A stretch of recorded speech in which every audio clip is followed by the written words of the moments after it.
Yuan Dao quickly retreated, wiped away the bloodstains from his brow, and briefly informed Xia Hong of the situation. 10 times, if not more. Xia Hong thought to himself, looking at the cracked blade, his expression slightly stern. Although the front end of the blade had broken off, his strike had truly pierced through the snow mane's tongue. The flesh around the wound was different from other cold beasts, not azure but a pure and crystalline ice color. Not only was the flesh color different. Under the flesh of the tongue wound, there was a piece of bone. That bone wasn't the normal white. It was green with a jade-like clarity, matching the color of Snow Mane's eyes. Sizzle. It sounds like a long time, but from the time Xia Hong appeared to rescue Yuan Dao, it was only about 3 or 4 seconds. The long tongue of Snow Mane was cut to the bone by Xia Hong, clearly causing it pain, and with a sizzle, it tried to retract the tongue into its mouth. However, that strike from Xia Hong was not light. Though the front end of the Yi blade was broken, there was still half of the blade wedged into the long tongue bone. As Snow Mane retracted the long tongue, half of the blade came along with it. Xia Hong never let go of the Yi blade's hilt from start to finish. Therefore he too was pulled along. As he flew towards Snow Mane, seeing the first floor of the wooden house in a disastrous state, a look of anger flashed across Xia Hong's face, and a murderous intent surged in his eyes. In this short time, 200 to 300 people lay on the ground. If he had been even a little later, they might all have been dead. On the Jing Valley side, besides the members of the hunting team led by Yuan Dao, Meng Yi, and Yue Feng, there were also many miners from the earth-digging realm. Those from the logging realm who ventured far here must be from the elite level in the collection department.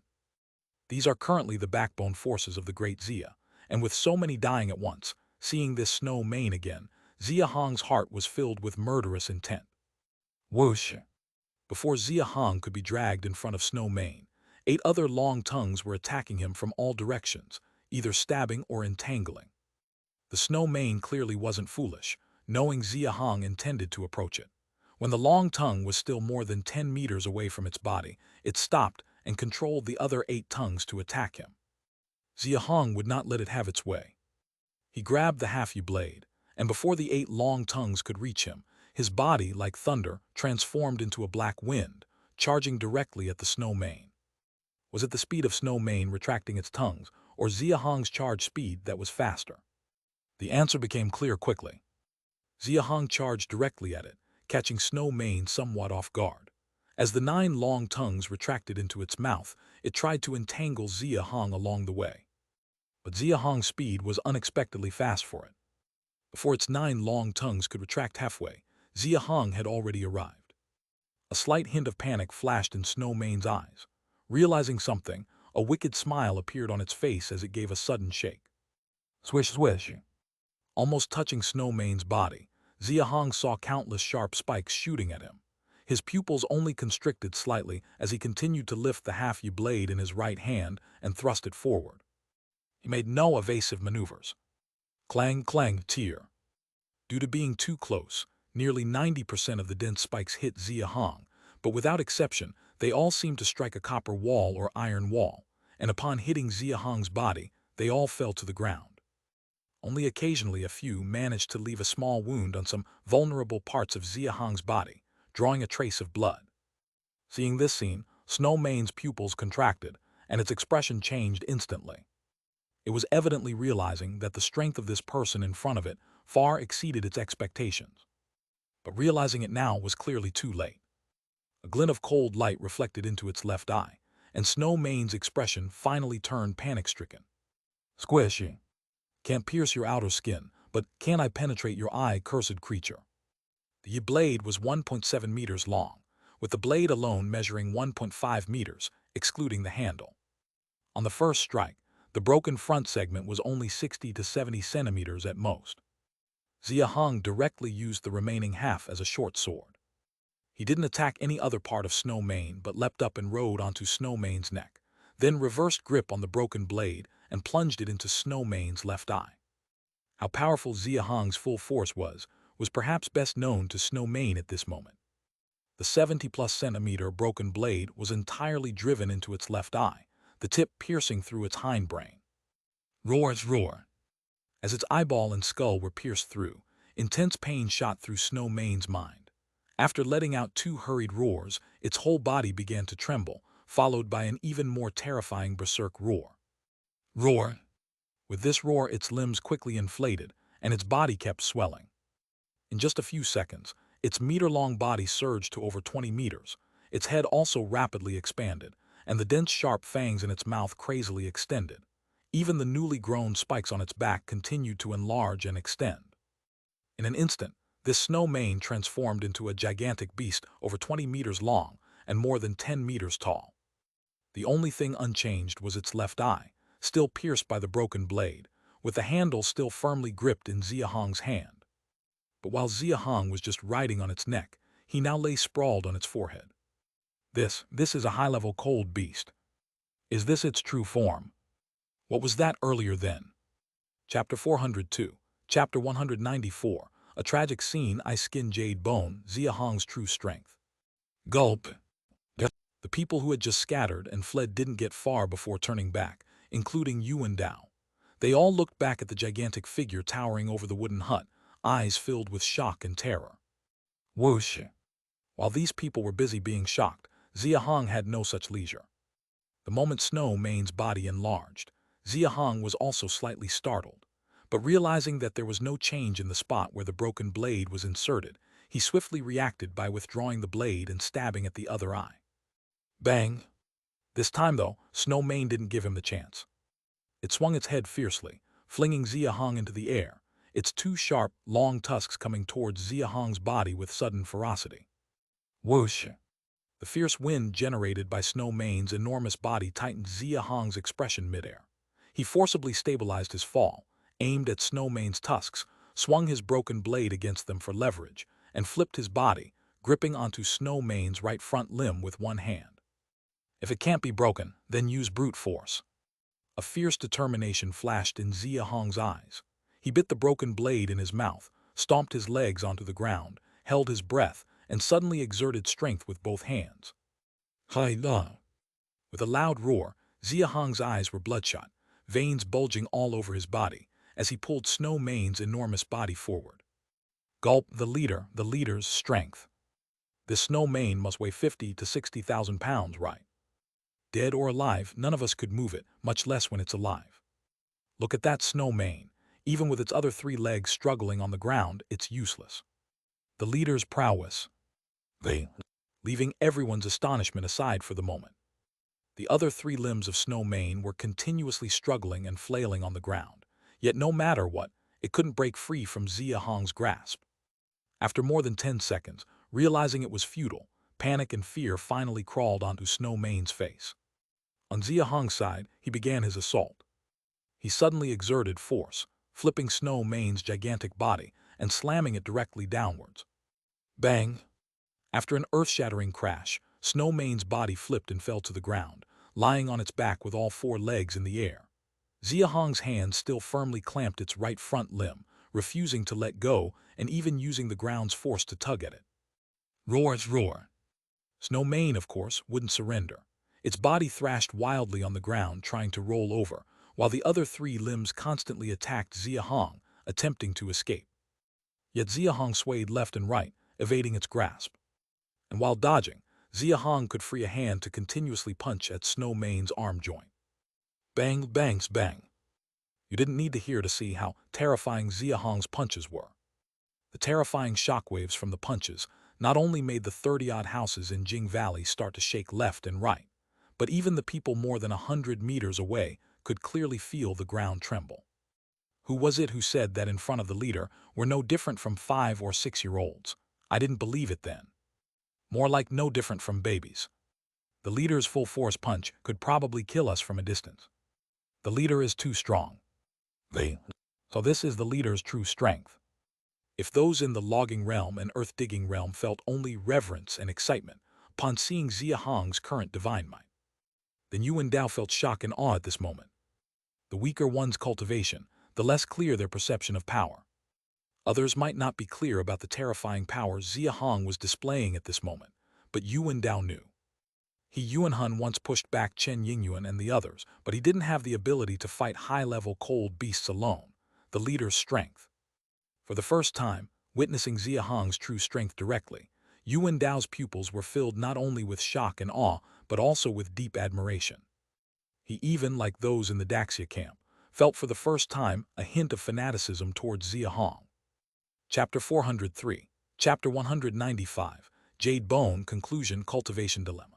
Bang! Xia Hong's entire body was still bulging with veins. He no longer knew how many punches he had thrown, only alternating his hands, continuously restraining the snow mane, preventing it from ever getting up. Despite the snow mane's massive body, over 20 meters long, appearing quite terrifying, its strength was noticeably a notch below Xia Hong's, causing it to struggle in vain to escape his hold. Several times it nearly flipped over, but was forcibly twisted back by Xia Hong. Bang, bang, crack. A few more consecutive punches landed, followed by a crisp sound of bone cracking. Xia Hong looked towards the right arm joint of the snow mane, his eyes suddenly focusing. The spot he had just been hitting was the same position, and after so many punches, the area around the snow mane's right arm joint was already a bloody mess. Beneath the blurred flesh, jade-green bones were clearly visible. He had been holding the snow mane tightly without letting go, as its resistance and struggle never diminished, continuously maintaining a high intensity. Dealing with the cold beasts, Xia Hong was quite experienced by now. Since the opponent's struggling strength didn't decrease, it meant his punches just suppressed it without causing real harm. But after that bone-cracking sound, Xia Hong immediately felt the snow mane's struggling strength drop by about 20%.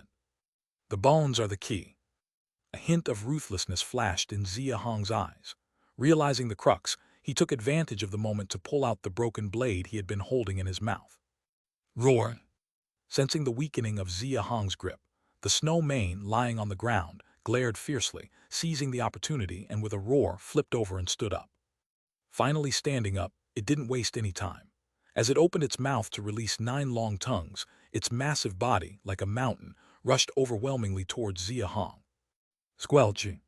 The 9 long tongues wrapped around Xia Hong smoothly. Just as the snow mane's enormous face showed a bloodthirsty smile, it froze instantly with the sound of flesh tearing. Xia Hong grasped the broken blade, charging forward like a cannonball, pulling its 9 long tongues directly onto its right shoulder. The broken blade was fiercely thrust into the blurred mass of flesh on its right forelimb. Roar! The snow mane clearly realized something. With a roar, its 9 long tongues coiled with force, like huge icy pythons, nearly enveloping Xia Hong entirely, then suddenly straightening. Hiss! Damn the power of those tongues. The leader is in danger, go help. Shoot its eyes with the bow, save the leader. Yuan Dao, Han Guang, Meng Yi, Yue Feng, and over 200 others who had just fled from the cabin, seeing the long tongues fully entangle Xia Hong, all showed urgent expressions, roaring as they rushed towards the snow mane. With the strength of this advanced snowman, they knew well that their efforts were just a drop in the bucket. But Xia Hong was in danger. They all rushed over without hesitation. Don't come over. However, the next second, Xia Hong's thunderous voice rang out from within the 9 long tongues, halting everyone in their tracks as they looked at the snow mane with faces full of hope. Crack! Roar! The crisp sound of a bone breaking was heard, followed by a frenzied, hysterical roar from the snow mane. The 9 tightly stretched long tongues slackened as if out of strength. With the release of the long tongues, Xia Hong's blood-soaked body emerged. In fact, half of his body had already embedded into the fleshy part of the snow mane's shoulder, with the broken blade in his hand, lodged in the jade-green bone beneath the flesh. Even from over 100 meters away, Yuan Dao and everyone else could clearly see, at a glance, the gigantic fracture on the bone beneath the blade. The leader intended to be entangled just now. The target was the bone beneath its shoulder flesh. 100 forged weapon can't even pierce its flesh, much less its bone. The flesh on its shoulder has already been smashed by the leader. The bone beneath probably had a crack already, and that's why the leader stuck to it, to find the crack and then insert the broken blade. Upon hearing Yue Feng's explanation, Yuan Dao realized, clenching his fist slightly. His eyes filled with admiration as he looked at Xia Hong. And for Yue Feng, 2 words flashed in his mind instantly. Strength. Xia Hong's grasp of timing and his acute sense for hunting opportunities were undoubtedly crucial, but the most critical factor was still strength. It was his brute force that allowed him to break through the snow mane's body and bones, and his skin membrane offered enough defense, fearless of those 9 strangling long tongues. This was the key to Xia Hong's success at this moment. If it were someone else, even with a sharper combat sense than Xia Hong, without enough strength, achieving this would have been impossible. Hai la! The collective astonishment of the crowd was interrupted by a loud shout from Xia Hong. Everyone looked up, their eyes widening in shock to the extreme. Xia Hong held the broken blade in his hand and yanked it back hard. Crack! The snow mane, over 20 meters long, had its right forelimb at a height of more than 10 meters off the ground. Calling it a sky-piercing pillar wouldn't be an exaggeration. The entire battle with Xia Hong had been suspended in midair, which was why everyone had such a clear view. The broken blade in Xia Hong's hand, a mere 70 centimeters in length, was insignificant compared to the snow mane's body. Yet this seemingly insignificant broken blade had actually severed the bone beneath the snow mane's right forelimb. Chapter 404, Chapter 195 Jade Bone, Conclusion, Cultivation Dilemma /2. Hiss! An astonishing scene unfolded. After Snow Mane's bone was severed, a thick smoke billowed out, but this smoke was neither white nor black. It was cyan, just like the bone. Whoosh! Once the bone was cut, Snow Mane's right forelimb was connected to its body by only a half of flesh, almost hanging from its chest. With just this bit of blurred flesh, how could it stop Xia Hong's blade? Xia Hong's gaze was fierce. He suddenly leapt up, coming down from high in the air, and the broken blade in his hand cleaved a fierce edge, cutting through the circle of flesh around the freshly fractured bone. Bang! Snow Mane's right forelimb was torn from its body, crashing to the ground with a thunderous sound, the cyan smoke dissipating as Snow Mane wailed sorrowfully after its arm was severed. Roar! This roar no longer carried any of the arrogance from before. At this moment, Snow Mane looked at Xia Hong with eyes full of fear and panic. Its gaze began to flicker, and an obvious desire to retreat emerged. Thinking of running away, it's not that easy. The intention to retreat was clear in Snow Mane's eyes, which could not hide from Xia Hong. Ignoring the broken blade in his hand, he suddenly charged toward Snow Mane's left forelimb. The intention to repeat his previous tactic was obvious. This time, Snow Mane dared not act recklessly. Not only did it swiftly retract its 9 long tongues, but its body also frantically retreated, giving Xia Hong no chance to get close. Hiss! At the same time, an eerie sound came from Snow Mane's body, as its head, limbs, and torso began to shrink wildly. In just 3 or 4 breaths, its massive body was reduced back to its original length of just over a meter, though the severed right forelimb was still missing. Xia Hong's attack missed. Seeing Snow Mane shrink back to a meter in size, his pupils slightly contracted as he turned to look at the severed limb on the ground. As expected, the severed limb had also shrunk to just a few dozen centimeters, matching Snow Mane's current size. The miniature form is its normal state, expansion is its combat state. As this thought flashed through Xia Hong's mind, Snow Mane had already transformed into a streak of black light, sprinting toward the southern Arrow bamboo forest. Xia Hong quickly got up to give chase, but after only 100 meters he looked ahead, his expression immediately tensing, and after hesitating for a moment, he decided to stop. The beast horde in the Arrow bamboo forest to the south had subsided, but a few cold beasts still wandered through. Earlier, he had taken advantage of the thinning beast horde to cross the forest and reach Jing Valley. Even then, at his peak, he felt a little uneasy, and now, his luck might not be so favorable. Leader! Seeing Snow Mane escape, Yuan Dao, Yue Feng, and others gathered around, looking at the blood-soaked Xia Hong with some concern. Crack! Xia Hong turned around, just about to speak, when the blade in his hand, now only a third of its original length, shattered, falling to the ground in pieces, leaving only the hilt in his grip. Hugh! Xia Hong threw the hilt away, turned to the group and waved slightly, saying, "I'm fine, gather to check on the wounded. Don't wander before the beast horde passes. I'll stay here for the next few days." Having said this, Xia Hong walked to the log cabin, picked up the severed limb of Snow Mane from the ground, and leapt onto the rooftop. Yuan Dao and the others exchanged glances. Watching Xia Hong jump onto the roof and apply golden healing powder to his wounds, they finally breathed a sigh of relief. The leader seems fine, let's count the wounded. Some might still be alive, let's hurry and save them. I'll lead the team to treat the wounded. I entrust the director with counting the casualties. All right. Yuan Dao and Yue Feng divided the tasks, each leading a group to start the post-battle work. Not only is its strength equivalent to 10 maned, it can also expand its body twofold. Whether it's the spines on its back, the 9 long tongues, or even its intelligence, its combat talent surpasses both intermediate and low levels. This is the advanced snowman. No wonder even Yuanhun needs to team up with others to qualify to hunt it. On the rooftop, Xia Hong lifted his clothes, looking at all the wounds on his body. A look of shock crossed his face, his eyes filled with indelible fear. This battle, although he won, he did not win gloriously. His current physical strength already reached 12 manes, surpassing this advanced snowman. Despite having an advantage in strength, he ended up with so many injuries and couldn't even leave that snow mane behind. Xia Hong had some confidence in his combat skills. Having lived 2 lives, the 4 styles of long fist had almost fused into his bones. 12 manes was merely his basic strength. With his power-exerting techniques, he was well aware his momentary explosive power could exceed his body's limit by 20%. Which means, effectively, he was combating with 14 main strength against this snow mane, surpassing snow main strength by over 40%, yet the outcome was as it was. This meant that if they had equal strength, he would likely lose to this snow mane, perhaps even get killed. No, that's not right. Without a handy weapon facing a high-level cold beast for the first time, unfamiliar with its traits, these were decisive factors. Moreover, its speed wasn't that fast. Had it not retreated towards Arrow Bamboo Forest, if I continued chasing, the final result would be uncertain. After summarizing the battle in his heart, Xia Hong's brow slightly relaxed. Though he had acquired many wounds, most were superficial. With his current physique, applying golden healing powder, he estimated it would take just over 10 days to fully recover. Chapter 405. Chapter 195. Jade Bone Conclusion Cultivation Dilemma /3.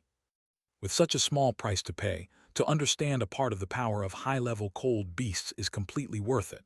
And most importantly, Xia Hong has realized where his limits truly lie.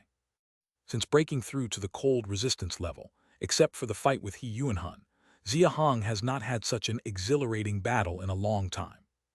This life-and-death struggle made him rediscover the sensation he had when his power was still weak, hunting cold beasts in the wilderness.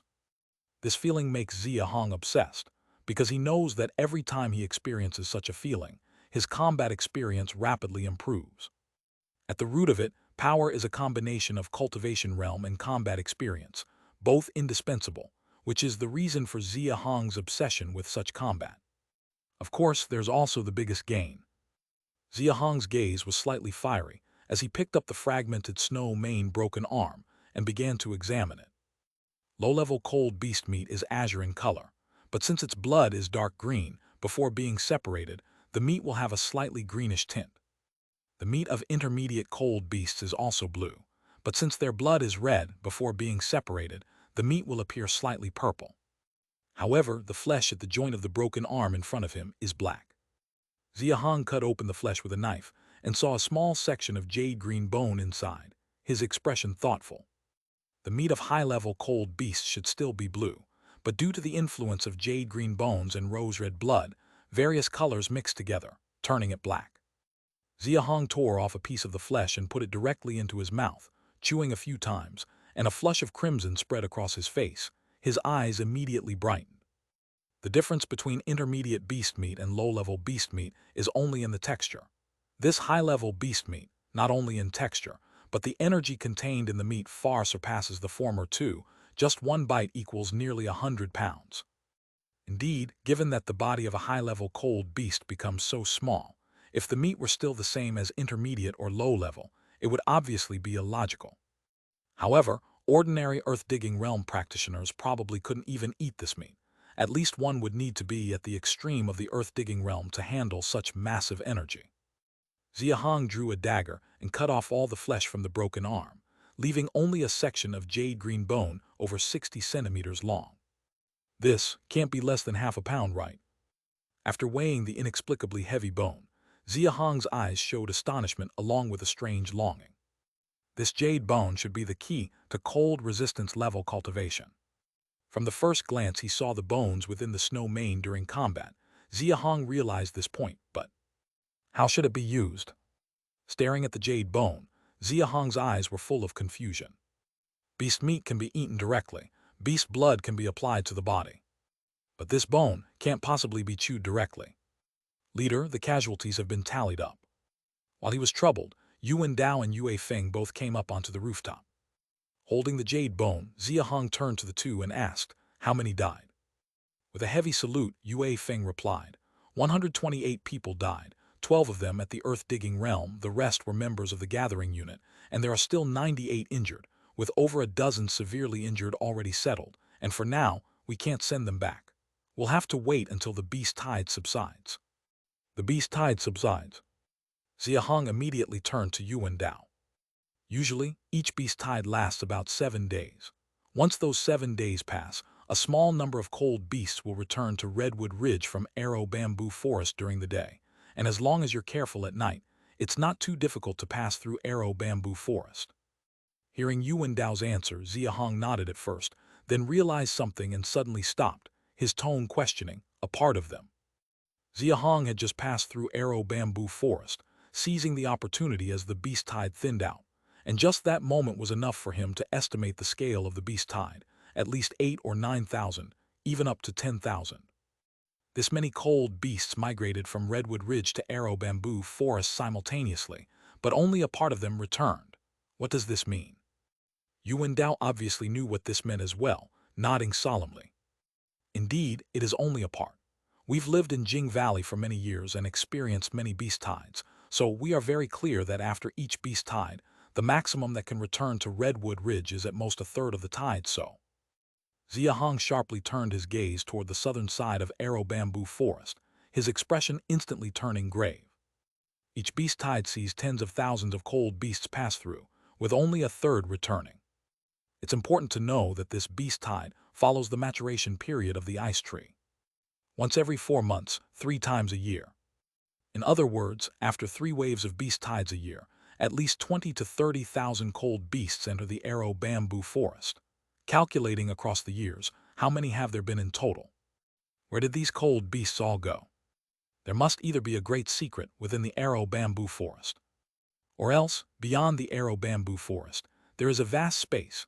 Otherwise, it would be impossible for the 140 square kilometers of Arrow Bamboo Forest to accommodate so many cold beasts. Coming to these 2 conclusions in his mind, Xia Hong's gaze toward the Arrow Bamboo Forest changed instantly. Your strength is still lacking temporarily. Stop exploring the Arrow Bamboo Forest for now. Use the current exploration depth as the standard, and in the future, operate within this range without letting anyone go further in. Yes, leader. Hearing this, Yue Feng looked somewhat defeated, but knowing that Xia Hong was thinking for their safety, he could only nod and comply. Their strength was indeed too weak. The recent events made it clear that during Xia Hong's battle with the Snow Mane, these people had no eligibility to intervene, not to mention even watch from a distance. Yuan Dao, do you know high-level cold beasts? Noticing Yuan Dao staring at the beast bone in his hand, recalling that he had just pointed out the characteristics of Snow Mane, Xia Hong's expression shifted, and he immediately inquired. Yuan Dao quickly shook his head in response, saying, I've never seen it. The reason I could recognize that Snow Mane earlier was because I remembered something my father said. The smaller the species in the ice abyss world, the more cautious you have to be. In the ice abyss world, the smaller the species, the more careful you must be. Xia Hong's body trembled slightly upon hearing this sentence. Rightly so, this sentence holds water. Due to the extreme cold climate in the ice abyss, trees, vegetation, cold beasts, and even the mountainous terrain are extraordinarily large. Even the size of human beings is significantly larger than humans in the normal world of the past life. This makes sense as well. An extreme cold environment means greater energy intake is required to maintain body size. Thus, humans, plants, and animals naturally evolve larger body sizes. To maintain a smaller body size and survive in such an environment, it stands to reason, must not be simple. Leader, could I take a look at that jade bone? Hearing Yuan Dao's words, Xia Hong directly tossed the jade bone over. Yuan Dao took the jade bone, examined it for a moment, then immediately looked up and said, This is it, leader. I saw Yunhan using this. Oh, how did he use it? Xia Hong's eyes lit up immediately, gesturing for Yuan Dao to continue speaking. Yuan Dao nodded and said, "Last year, Yunhun brought back several pieces of bone. None of us had seen them before, but now thinking about it, they were jade green like this, probably high-level beast bones. I remember he ordered us to gather a lot of coal stones, then threw the bones and several other ingredients into a pot, boiled it for 5 or 6 days, and finally made a pot of soup. I led people to deliver that soup to him, and the smell was very fragrant, so I remember it very clearly. Boil, but with several other ingredients needed." Staring at the jade bone in his hand, Xia Hong's newly kindled hope instantly extinguished. Shaking his head, he sank into thought. Honestly, not only is he uncertain about the cultivation method for the cold resistance level, even regarding the strength division at the cold resistance level, he only knows the lower limit. He is entirely clueless about the upper limit of the cold resistance level, or whether there are specific stages within the same level. Aside from hearing from Yuan Dao that the next realm is called the visible Yang realm, he has no other information. Matters concerning his future cultivation process are not trivial. "All right, you both go ahead with your tasks. I'll stay here for these few days until the beast tide ends. Take good care of the wounded and complete the aftermath tasks well." "Yes, leader." With brows furrowed tightly, Xia Hong dismissed the two and continued to delve into his contemplation. Chapter 406, Chapter 196, Sword Puppet, the First Intermediate Squad. First year of Great Xia, May 20th. Redwood Ridge, 3 kilometers deep. Under a gigantic ice tree, there is a light golden, soft marshland.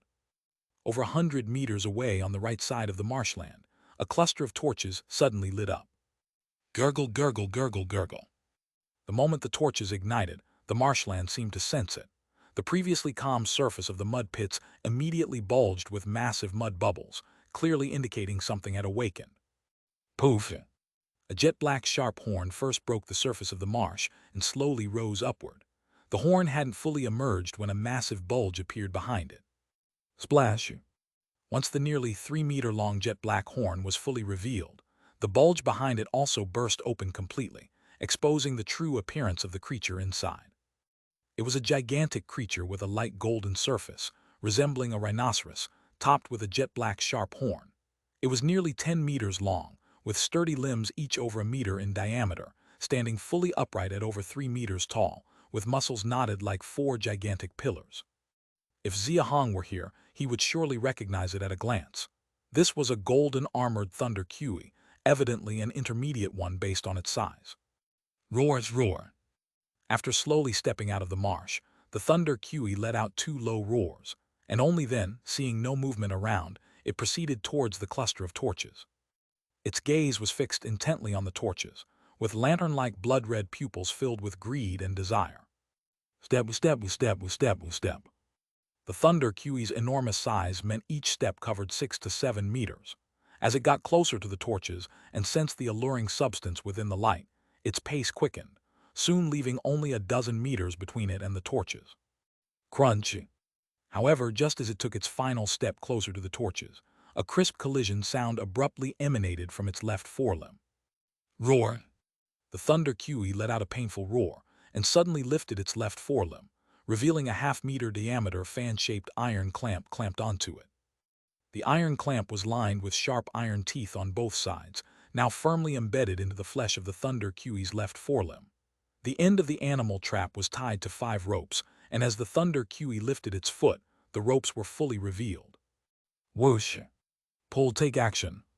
With a precise shot, an iron arrow knocked the torch over to extinguish it, and Xia Chuan's stern shout suddenly rang out above the thunder Kui's head. Stretchy.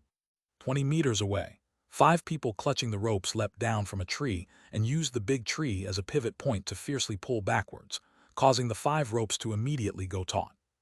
Roar! The power of the ropes transmitted to the animal trap, and the thunder Kui, caught off guard, staggered on its left forelimb, nearly flipping over. However, its strength was still tremendously overwhelming, and after an angry roar it forcibly steadied itself, pulling the 5 people at the ropes' ends back towards it. Whoosh and whoosh and whoosh. However, the real assault was only just beginning. Countless iron arrows suddenly attacked from all directions, targeting vital spots like the thunder Kui's eyes, ears, and its immobilized left forelimb. Boom, boom. Detecting the incoming iron arrows, the Thunder Q's muscles bulged, and despite the animal trap on its left forelimb, it violently twisted and swung its head and body to dodge, prioritizing evasion of shots at its vital points. Squeak! The 5 ropes screeched with tension as the 5 people behind them, despite holding the ropes tightly, were on a completely different level of strength compared to the Thunder Q. Even borrowing the strength of the tree, they were still being dragged around, unable to maintain their footing. Boom, boom. The blood-covered hands of the 5 were just the start. Their bodies were continuously slammed into the big tree, causing loud booms. Yet still they clenched their jaws, with their legs either pressed against the ground at an angle or wedged into the tree, using leverage to hold tightly, refusing to give up. PFFFD. Finally, the efforts of the 5 yielded results. The Thunder QE, restricted in movement, finally got hit. Though it was not its eyes or ears that were hit, but its left forelimb. Specifically, the area of exposed flesh torn open by the animal trap on its left forelimb. Roar! The flesh already torn by the animal trap now struck by an arrow. The Thunder QE let out a devastating howl, its body movement slowing down noticeably. This is the art of hunting. The defensive capabilities of the cold beasts are exceedingly strong. Although humans know to seek weaknesses at the eyes or ear canals, or even anal canals, it's not like they're foolish. They understand these are crucial spots and generally won't easily expose them for harm. The animal trap precisely addresses this gap. Through Mu Dong's continuous improvement, the advanced animal traps of Great Xia now generate explosive force of over 50,000 pounds when snapping shut, paired with the razor-sharp teeth ground after each hunt. Breaking through the intermediate cold beast skin is no problem at all. And once the skin is pierced, the rest becomes simple. Qiu Peng go! Xia Chuan's voice sounded again. It was him who shot that arrow earlier, and hearing the Thunder Q's furious roar, a flush of excitement crossed his eyes. Indicating Qiu Peng should hurry, he pulled sharply on the transparent silk thread with his right hand. Whiz! The fierce blade suddenly descended from the trees, commanded by Qiu Peng. Holding a large knife, Qiu Peng fixed his gaze on the Thunder Q's eyes. His position upon jumping down was aimed at the Thunder Q's neck, and the knife he wielded was aimed right at the Thunder Q's eyes. The light golden exterior of the Thunder QE provides strong defense. Considering his own base strength of over 20,000 pounds, breaking it open would be impossible. Chapter 407, Chapter 196, Sword Puppet, the First Intermediate Squad /2. Qiu Peng knew this very well, so the target of his broad knife could only be the eyes of the Thunder QE. The broad knife in his hand was more than a meter long. If it were a normal creature, aiming for the eyes with a knife would be absurd. But facing this intermediate Thunder QE, or rather, all cold beasts, they clearly weren't normal creatures. This Thunder QE was 10 meters long. Saying its eyes were like lanterns was no exaggeration, but a true description. Qiu Peng's broad knife fell with a sound, slicing right through the lateral surface of Thunder QE's left eye, bursting blood and mucus instantly. Roar! The intense pain instantly triggered Thunder QE's ferocity, as evident from the furious roar it let out. After the roar, the massive body of Thunder QE froze for only 2 breaths, before it started to twist and stomp even more frantically. Snap crack! The rope is broken, be careful, sir. The 5 ropes specially made by intertwining bamboo silk and Teng Jiao tendon were actually torn apart by Thunder QE. The quality of these ropes wasn't as tough as when they were used as bowstrings for Xia Hong, yet they could still withstand a tension of 50 to 60,000 pounds at least. The key was that they were tied to the animal trap, and beyond the animal trap was just one of Thunder QE's injured legs. The fact that the injured leg could exert such terrifying power could only indicate one thing. This Thunder QE is going all out. Xia Chuan's heart tightened, and his action of pulling the silk thread in his hand sped up by a few notches. Crackle! The dark sharp horn on Thunder QE's forehead suddenly released electricity, and Thunder QE, whose speed hadn't increased before, suddenly became extremely fast and agile. Thunder QE's struggles could break ropes, cause the surrounding ground to tremble endlessly, and dodge all the iron arrows shooting towards itself, but it couldn't shake off Qiu Peng. Qiu Peng kept a tight grip on his broad knife, which was embedded in the surface of Thunder QE's left eye, and as Thunder QE's movements grew more intense, the wound caused by the knife widened. He actually used the tremendous force generated by Thunder Qiu's struggles to change his grip posture on the knife, thereby inflicting more damage. Roar! Bang! Thunder Qiu let out another roar, its pupils flashing with blood, and a streak of electric arc suddenly appeared on the dark sharp horn on its forehead. The next moment, Thunder Qiu's head seemed to flicker suddenly. The inertia generated by that flicker actually threw Qiu Peng into the air. Qiu Peng let go of his knife, a trace of panic flashing across his face. Whiz! Thunder Qiu's head flickered again, and the 3-meter-long dark sharp horn, like a black lightning, pierced through the air towards Qiu Peng's body. Boom! At the critical moment, the snow beneath Thunder Qiu's body suddenly exploded. From within the piled snow, a crimson giant lying flat suddenly sat up and struck at Thunder Qiu's abdomen with a knife. Back off, shoot arrows from a distance. Xia Chuan shouted fiercely, pulling the silk thread in his right hand, signaling Qiu Peng to retreat, while he himself frantically backed away. As he pulled the silk thread, the crimson giant which was sitting also quickly stood up, fully revealing itself before everyone's eyes. The crimson giant stood 5 meters tall, with a head, torso, and limbs, but strangely its head had no details, only an open mouth, which was more like a big hole than a mouth. Its torso was small proportionately, but its limbs were enormously thick. Not just thick, the giant's limbs were covered with countless spikes. A closer look revealed that they were not spikes, but a series of coldly gleaming, upright sharp knives. These sharp knives, though over a meter long, were so densely packed that they resembled a thicket of menacing blades, chilling onlookers. Even more shocking were the ends of the giant's limbs, not hands or feet, but 4 massive broad knives. These 4 broad knives had blades 3 to 4 decimeters wide, and the blade bodies were over 2 meters long, the sides polished to a shining brightness, exuding an intense chill. Let's see if your hide can withstand my sword puppet. Xia Chuan shouted sharply and pulled hard with his fingertips. 5 colorless transparent silk threads were attached to the head and limbs of the sword puppet, and with Xia Chuan's pull, the sword puppet moved. Since its hands and feet were broad knives, when the sword puppet stood, its legs, dual knives, stood on the ground. With Xia Chuan's pull, its right leg immediately lifted abruptly, slicing viciously towards the underside of Thunder Qiu's neck. The sword puppet's sudden appearance from the snow caught this Thunder Qiu a little off guard, and it hadn't even recovered from the last cut. How could it possibly react in time to this strike? Whoosh! The wide blade brought a streak of cold light in the snowy night, slicing fiercely through Thunder Qiu's neck area, leaving a more than meter-long blood mark. Keep firing arrows, aim at the wound. Seeing the sword puppet succeed, Xia Chuan didn't relax but continued to control it, lunging forward directly, using its limbs to attack Thunder Qiu madly. The Thunder Qiu naturally wouldn't sit idly by waiting for death, swinging its body to block the blade with its thick skin, while its head's sharp horn incessantly sought opportunities to stab at the sword puppet. After all, it's an intermediate cold beast. Thunder Qiu quickly found an excellent opportunity, using the impact force from the head's quick flash to accurately pierce through the sword puppet's abdomen. After succeeding, a trace of violent pleasure immediately appeared in Thunder Qiu's fierce pupils. Yet this pleasure didn't last a moment. The next second it froze, gradually turning into deep fear and horror. Chapter 408, Chapter 196, Sword Puppet, the First Intermediate Squad, Part 3.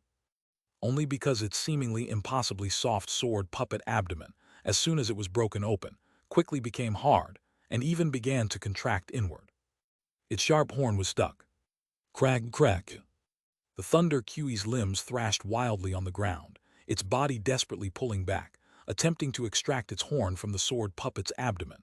But no matter how much force it exerted, nor how much it thrashed, that horn stayed firmly embedded in the sword puppet's abdomen, not budging an inch. Its head, already clamped by the sword puppet's double blades, now had its horn immobilized, turning its body into a lamb waiting for slaughter. Splurd! Such a golden opportunity, Xia Chuan wouldn't miss. With his right hand frantically pulling the thread, the sword puppet's hands and feet, and the other parts of its body that had blades, commenced a mad round of slicing against the Thunder Qiu's body. Whoosh, whoosh, whoosh. The other people around, already shooting arrows like mad at the moment, the first sword hit and injury appeared on the Thunder Qiu's neck, furiously aiming at that blood-stained wound.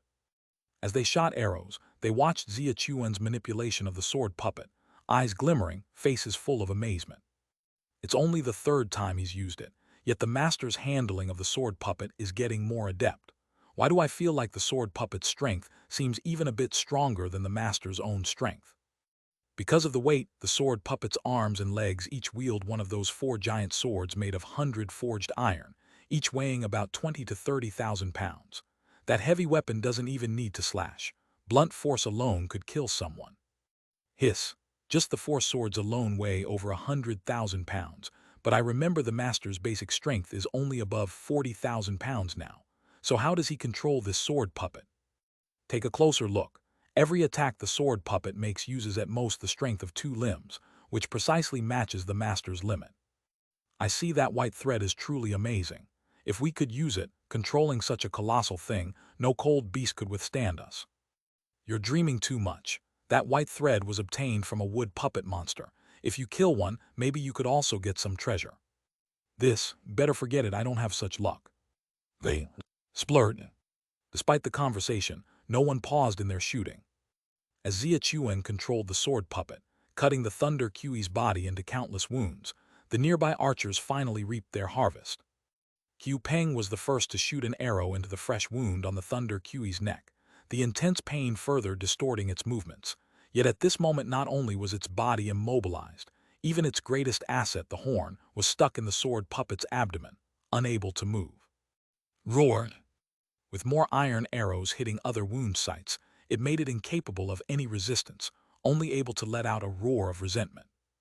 And during the Thunder Q's brief gap in its open-mouth roar, Xia Chuan's pupils abruptly tightened, fingers sharply lifting upwards. The sword puppet's left leg abruptly kicked upwards. Splurred. The Thunder Q couldn't close its mouth in time, pierced by the giant sword of the sword puppet's left leg, over 2 meters of blade completely embedding within, tip protruding slightly from the back of its head. Head pierced, the Thunder Q's thrashing body abruptly stiffened, and after remaining still for over 10 breaths, finally. Bang! Ha-ha-ha, it's dead, finally dead. The 5th kind of intermediate cold beast, ha-ha, we did it. Success, success, ha-ha-ha.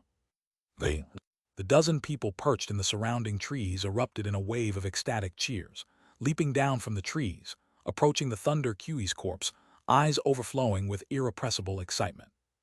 Qiu Peng was no exception, rubbing his sore arms, glancing at the blade that had become jagged. His expression, though somewhat fearful, was more so filled with excitement. Just like them, Xia Chuan was too. But he did not look at the Thunder Q lying on the ground, instead gazing at the sword puppet that still held its stance, face invigorated, eyes sparkling. The 2 cold beasts hunted earlier, I wasn't entirely sure, but this Thunder Q finally lets me confirm that this thread not only allows my power to transmit through red wood to other things, but also, based on object weight, unleashes destructive power multiples of my basic strength. Xia Chuan looked down at the Thunder Q's littered wounds, expression growing increasingly excited. Of the currently known intermediate cold beasts, Thunder Q definitely counts as one of the hardest to hunt, primarily due to its thick skin membrane. Xia Hong had conducted tests before. Even the weakest point of Thunder Q's skin membrane could withstand impacts over 30,000 pounds, while slightly tougher spots required a snow mane's power to break open. Now, the wounds densely covering the Thunder Q say it all. Master, from today on, our Cloud Jiao team will be the first intermediate hunting team in the whole camp, right? Xia Chuan raised his head, observing the people's excited expressions, nodding lightly. He understood well the reason for their excitement. They had previously hunted Snow Mane, Frost Wolf, Blue Moon Elf, and Teng Jiao, 4 types of intermediate cold beast, so this Thunder Q was Cloud Jiao team's 5th kind of intermediate cold beast they had hunted. Back when Yuan Dao established the promotion rules, advancing from low-level to intermediate required 2 conditions. One was a total contribution value of 50,000, and the other the hunting of 5 different types of intermediate cold beast. The first condition, given their frenzied hunting during this period, was long satisfied. The second was merely awaiting their submission of this intermediate Thunder Q.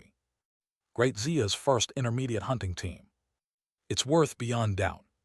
No wonder they would be so excited. Taking a deep breath, Xia Chuan's face displayed a trace of proud defiance.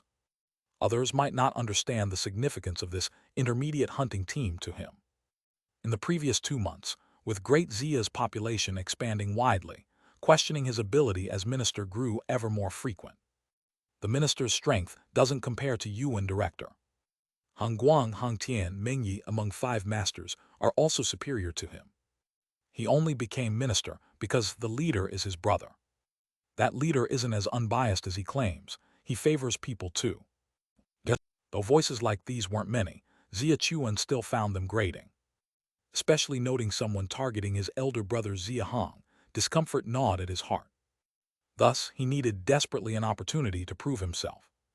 The first intermediate hunting team, at least, will quieten a portion of them. Xia Chuan's gaze steeled, glancing back at the sword puppet with pride on his face. With this sword puppet, throughout the camp except for my elder brother. Getting people to shut up was secondary. Outmatching Yuan Dao was Xia Chuan's true pursuit. Besides elder brother Xia Hong, Xia Chuan believed he wouldn't lose to anyone else. Chapter 409, Chapter 97, Cloud Jiao advances beast blood consumption. When Xia Chuan returned to the camp with 19 people and that thunder QE, it didn't cause much of a stir among the ordinary folks. Not to mention the earliest batch of people from Great Xia.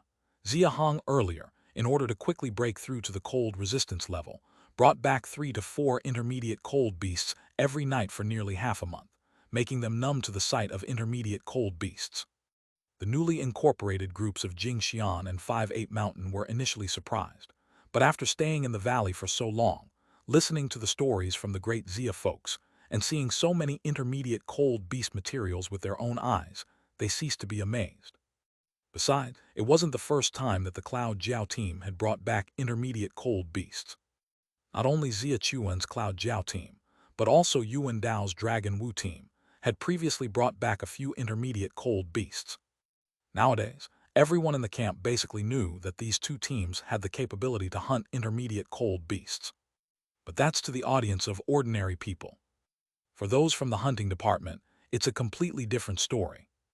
Ordinary people aren't aware of the difficulty of going out to hunt cold beasts, but they are well aware. So every time the 2 teams brought back intermediate prey, the hunting department people would quickly gather to watch the excitement, congratulate them, and also seek out members of the 2 teams to learn hunting techniques and prepare for their own future hunts. Of course, there's also one most important factor. Everyone in the hunting department knows that, recently, these 2 teams have been vying for the title of Great Xia's first intermediate hunting team. Some sharp-minded individuals, seeing that the Cloud Jiao team brought back an intermediate Thunder QE this time, immediately had a look of realization after some mental calculations. The Cloud Jiao team has been promoted to an intermediate hunting team. The perceptive ones had already realized this. The others found out 3 days later, on May 23rd, when Deputy Director Luo Yuan of the hunting department announced the news of the promotion. As the news spread, the entire camp erupted, and a large crowd gathered at the entrance of the hunting department on the 2nd floor to watch. A wooden board was hanging at the entrance of the hunting department. From top to bottom, it recorded the monthly contribution ranking of all the teams. First place Cloud Jiao team, 44,300 intermediate. Second place Dragon Wu team, 28,190. Third place Divine Martial team, 16,720.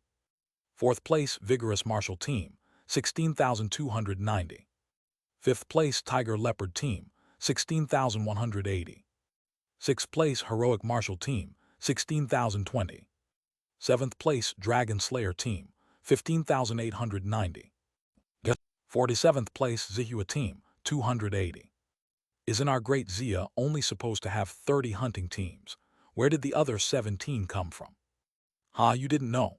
5 days ago, the minister ordered to lower the strength standard for creating a hunting team to 15,000. In the past few days, another 17 teams have emerged. No wonder. I was wondering how the contributions of the last dozen teams were so small. You shouldn't underestimate them. They are newly established, and the 5 cold beasts they hunt for assessment don't count towards contributions. Take the Zihua team, for example. They only have 280 contributions, which means they've just hunted a low-level snow mane and handed it in, if you include the 5 assessment cold beasts and think about it. Upon hearing that person's words, The crowd around them pondered for a moment, and then their expressions immediately turned serious. The assessment task for creating a hunting team is to hunt 5 different species of low-level cold beasts. Any team that makes it onto the contribution list must have completed it. Since the minister's order was given only 5 days ago, these teams not only completed this assessment in those 5 days, but also started bringing back more prey. Take the Xia team, for example. They hunted at least 6 cold beasts in these 5 days, and there were 5 different species among them. That's not an easy feat. The Cloud Jiao team of the minister is too strong. It's only the 23rd today, and they have 44,000 contributions. If you convert that to low-level cold beasts, it's over 105 each night. That's a bit exaggerated. Heh, to convert them all to low-level, you must be dreaming. Didn't you notice that the suffix for the Cloud Jiao team is intermediate? I heard that this month, the Cloud Jiao team has already hunted 7 intermediate cold beasts. An intermediate cold beast, each one is at least over 4,000 points. 7 would be nearly 30,000. No wonder it's so high. This is the first intermediate team in our camp, and it's personally led by the minister, don't you think? The Dragon Wu team of Lord Chief Yuan Dao isn't bad either. They've already got 28,000. If you calculate it, it's a lot too. But their contribution hasn't changed. I remember seeing the same numbers a few days ago. I know 5 days ago there was a beast tied near Arrow Bamboo Forest, and I heard the Dragon Wu, Heroic Martial and Mountain River teams were trapped in Jing Valley, and the leaders went over too. They haven't returned in days, so of course their contributions haven't changed. No wonder. I was wondering why I hadn't seen Lord Chief for several days. Cloud Jiao team with 44,000 contributions, if distributed evenly among the team members, averages to 2,200 points per person. The month isn't over yet. By the end, they could earn 3,000 contribution points just from hunting. You haven't seen it. The members of the Cloud Jiao team have their contribution values overflowing. I saw one normal team member exchange for 2 beast bone chairs at the camp supply department in one go, 70 points each, so extravagant. As the first intermediate team, I heard the hunting department will give lots of rewards, and they'll also expand the limit on team members. They should start recruiting soon. Who told me before that the minister didn't have as much strength as the Lord Chief, and said the Dragon Wu team would surely be the first intermediate team of our great Xia? I almost believed it. Chapter 410, Chapter 197, Cloud Jiao Advances Beast Blood Consumption, Part 2. I heard from the people of Great Xia that the minister personally killed a monster back in the day, and also acquired a powerful inheritance. How could his strength be inferior to the director? I think some people are just spreading rumors. The minister is the leader's own younger brother. How could his strength be lacking? Just think about it. No way, the Cloud Jiao team is definitely expanding soon. I'm just a step away from reaching the earth-digging realm. I need to quickly break through and find a way in. I'm going to. Among the crowd, Hong Yu, Meng Ao, and Zhu Kang were also present. Upon hearing others question Yuan Dao's capabilities, their expressions immediately turned defiant. Dao is only short of 1 intermediate cold beast.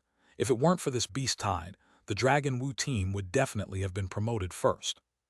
The minister is powerful, but I've heard he only started using beast blood for cultivation last month. His basic strength compared to Dao surely still has a gap. Hearing Hong Yu and Meng Ao's indignant tone, Zhu Kang didn't respond immediately, but after pondering for a moment, he softly said, "There should be a gap in basic strength, but have you considered that strength isn't measured by just that criterion? You've all seen that wooden puppet filled with knives in the craftsman department, right?" Hong Yu and Meng Ao's expressions faltered slightly, and they fell into silence. In their hearts, they were inclined to believe that Yuan Dao was stronger. All three always believed that the first team to be promoted to intermediate would undoubtedly be Yuan Dao's Dragon Wu team. But with reality before them, there was nothing they could do with their dissatisfaction. "Lord Luo Yuan is coming out, look." Hearing the words around, the three quickly looked towards the entrance of the hunting department. Luo Yuan emerged, not alone but with Qiu Peng and 18 others. Today is the day for the Cloud Jiao team's promotion, and these 18 people were evidently the other members of the Cloud Jiao team, aside from Xia Chuan and Qiu Peng. All eyes almost uniformly focused on the 18's waists. To be precise, on their waist hung brand new shiny tokens. Low-level team tokens are made of pure iron, thus they're black. The tokens of Cloud Jiao Team's 19 members were also black, but the edges bore 10 very clear silver stripes, and the text Xia and Cloud Jiao had conspicuous red colors. SSS, this token is made of 10 forged iron. The red text is painted with vermilion powder, right? The tokens of intermediate teams are really appealing. Members of the Cloud Jiao team, hearing the discussions around them and seeing the envious eyes of the crowd, involuntarily puffed out their chests, faces showing pride. Cough, cough. Luo Yuan slightly coughed twice, then stepped forward, raising his hand to signal everyone to quiet down, and spoke loudly. The director is away and can't return, so today's promotion of the Cloud Jiao team will be overseen by me. Now, I'll announce the rewards for the Cloud Jiao team. Luo Yuan paused before continuing. Firstly, as the first team to be promoted to intermediate, every member of the Cloud Jiao team will receive an additional reward of 1,500 contribution points. Secondly, the promotion reward is 500 points per person, and this reward will be available to all teams as long as they are promoted in the future. A one-time 2,000 contribution points. Well, the crowd erupted instantly, eyes filled with envy as they looked towards the members of the Cloud Jiao team. The Logging Realm members and ordinary people are not even mentioned. They work hard for 100 contribution points a month, and sometimes, if they're lucky to gather special resources, the most they get is 200 or 300. To receive 2,000 points at once is fantastical for them. Members of the hunting department are the same. From the merit list, it's evident. The strongest Cloud Jiao team, without considering mining but just hunting alone, accumulates less than 3,000 points a month. The Dragon Wu team's 1,500 points are also decent. Further down teams don't even reach 1,000 points. Contribution points. Even the outermost land in the valley is priced at this. Additionally, let me inform you all that the first 19 teams to be promoted to intermediate will receive extra rewards, contribution points ranging from 1,400 to 600. Whether you can win this reward or not depends on yourselves. Upon hearing this, a lot of people below began to show excitement. The following 19, that is the top 20 teams promoted to intermediate, will receive extra rewards. They do not need to compete for second place since it's surely the Dragon Wu team and even the next few ranks. However, further down, they still have a chance. Once the crowd calmed down, Luo Yuan continued. Of course, after teams are promoted to intermediate, they naturally bear more responsibilities. An intermediate hunting team is required to hunt at least 10 intermediate cold beasts and 30 low-level cold beasts a month. And besides that, each person's coal stone and iron ore submission quotas will be adjusted from 2,500 and 5,000 respectively to 5,000 pounds and 10,000 pounds. Initial reactions to the increased hunting quotas were minimal, but upon hearing the adjustment to mining quotas, everyone immediately frowned. Just breaking through to the earth-digging realm basic strength is 10,000 pounds. Iron mining per day is around 100 pounds. Coal mining 200 pounds. Using chewing teeth chisel can double these, totaling 400 pounds and 800 pounds respectively. With an increase in basic strength, mining output naturally rises too, but it's generally increased by units of 10,000 pounds.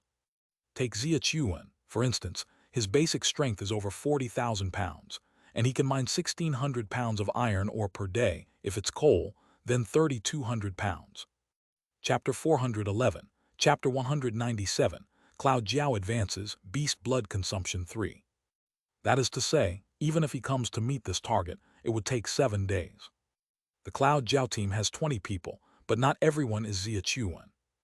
In fact, except for Xia Chuan, only Qiu Peng has a strength exceeding 20,000 pounds, while most others hover around 15,000. Based on their mining capability, it would take at least 17 or 18 days, or even more, to complete this target. This might squeeze their hunting time, right? This is not just a matter for the Cloud Jiao team, but everyone's concern since their strength is not static and they will eventually advance. For a moment, everyone's eyes held a hint of confusion, looking at Luo Yuan, clearly questioning the target adjustment he suggested. You might think this target is a bit high, but rest assured, I haven't finished. The maximum number for an intermediate team is 50. 50 people. Everyone present was stunned when they heard this number limit. But immediately they reacted, their expressions brightening slightly. It is taboo to have too many people during hunting, so before, the members of the hunting department speculated that even if the hunting team advanced to intermediate, the number wouldn't exceed 30. So when Luo Yuan mentioned 50, they were stunned. But in connection to the mining target just now, this number makes sense. Hunting with 50 people is definitely unrealistic, so as long as part of the team dedicates themselves to mining, this target isn't hard to achieve. That makes sense. Mining is much safer than hunting, and if one can stay at the camp to mine, while still earning contribution value from hunting, everyone would definitely prefer mining. Having more than 20 people hunting together is basically the limit. Having more people makes hiding inconvenient and hard to command. Leaving half to mine is just perfect. So it's like this, that's easier to discuss then. The minister indeed thought this through well. This way, not only can we substantially increase the team's maximum number, but it also addresses the issue of too many people when hunting, and greatly boosts the mining of coal and iron at the camp, achieving multiple goals in one stroke. Hearing Luo Yuan sigh, Qiu Peng smiled and said, "Indeed, just now in the earth-digging realm, people are increasing and most of them have just broken through. To send them hunting right away is too risky. It's better to let them mine steadily for a while. Mining can also be cultivating. Once the basic strength is enhanced, then go hunting. It's not only more efficient but also safer." Luo Yuan nodded, looking at the Cloud Jiao team token in Qiu Peng's hand, with a trace of envy in his eyes. "My basic strength isn't much different from the minister's. The setup of the Tiger Leopard team members should be a bit stronger than the Cloud Jiao team, but we have only hunted 2 types of intermediate cold beasts, Snow Mane and Frost Wolf. Estimating the promotion to an intermediate team might take another 1 or 2 months." Qiu Peng laughed when he heard this. He also knew the situation of the Tiger Leopard team, Zhu Yuankai, Ying Xuan, and considering Luo Yuan, whose basic strength is similar to Xia Chuan's level, purely from the personnel setup, the Cloud Jiao team indeed didn't match them. Is the minister's sword puppet really that powerful? Luo Yuan certainly knew where the problem lay. He had also seen the sword puppet in the craftsman department. Though it looked intimidating, he had not seen with his own eyes how the sword puppet fought, so naturally he was curious. Qiu Peng nodded heavily, speaking in a low voice. "It's terrifying, the burst of power when that sword puppet attacks, not to mention Yuan Dao.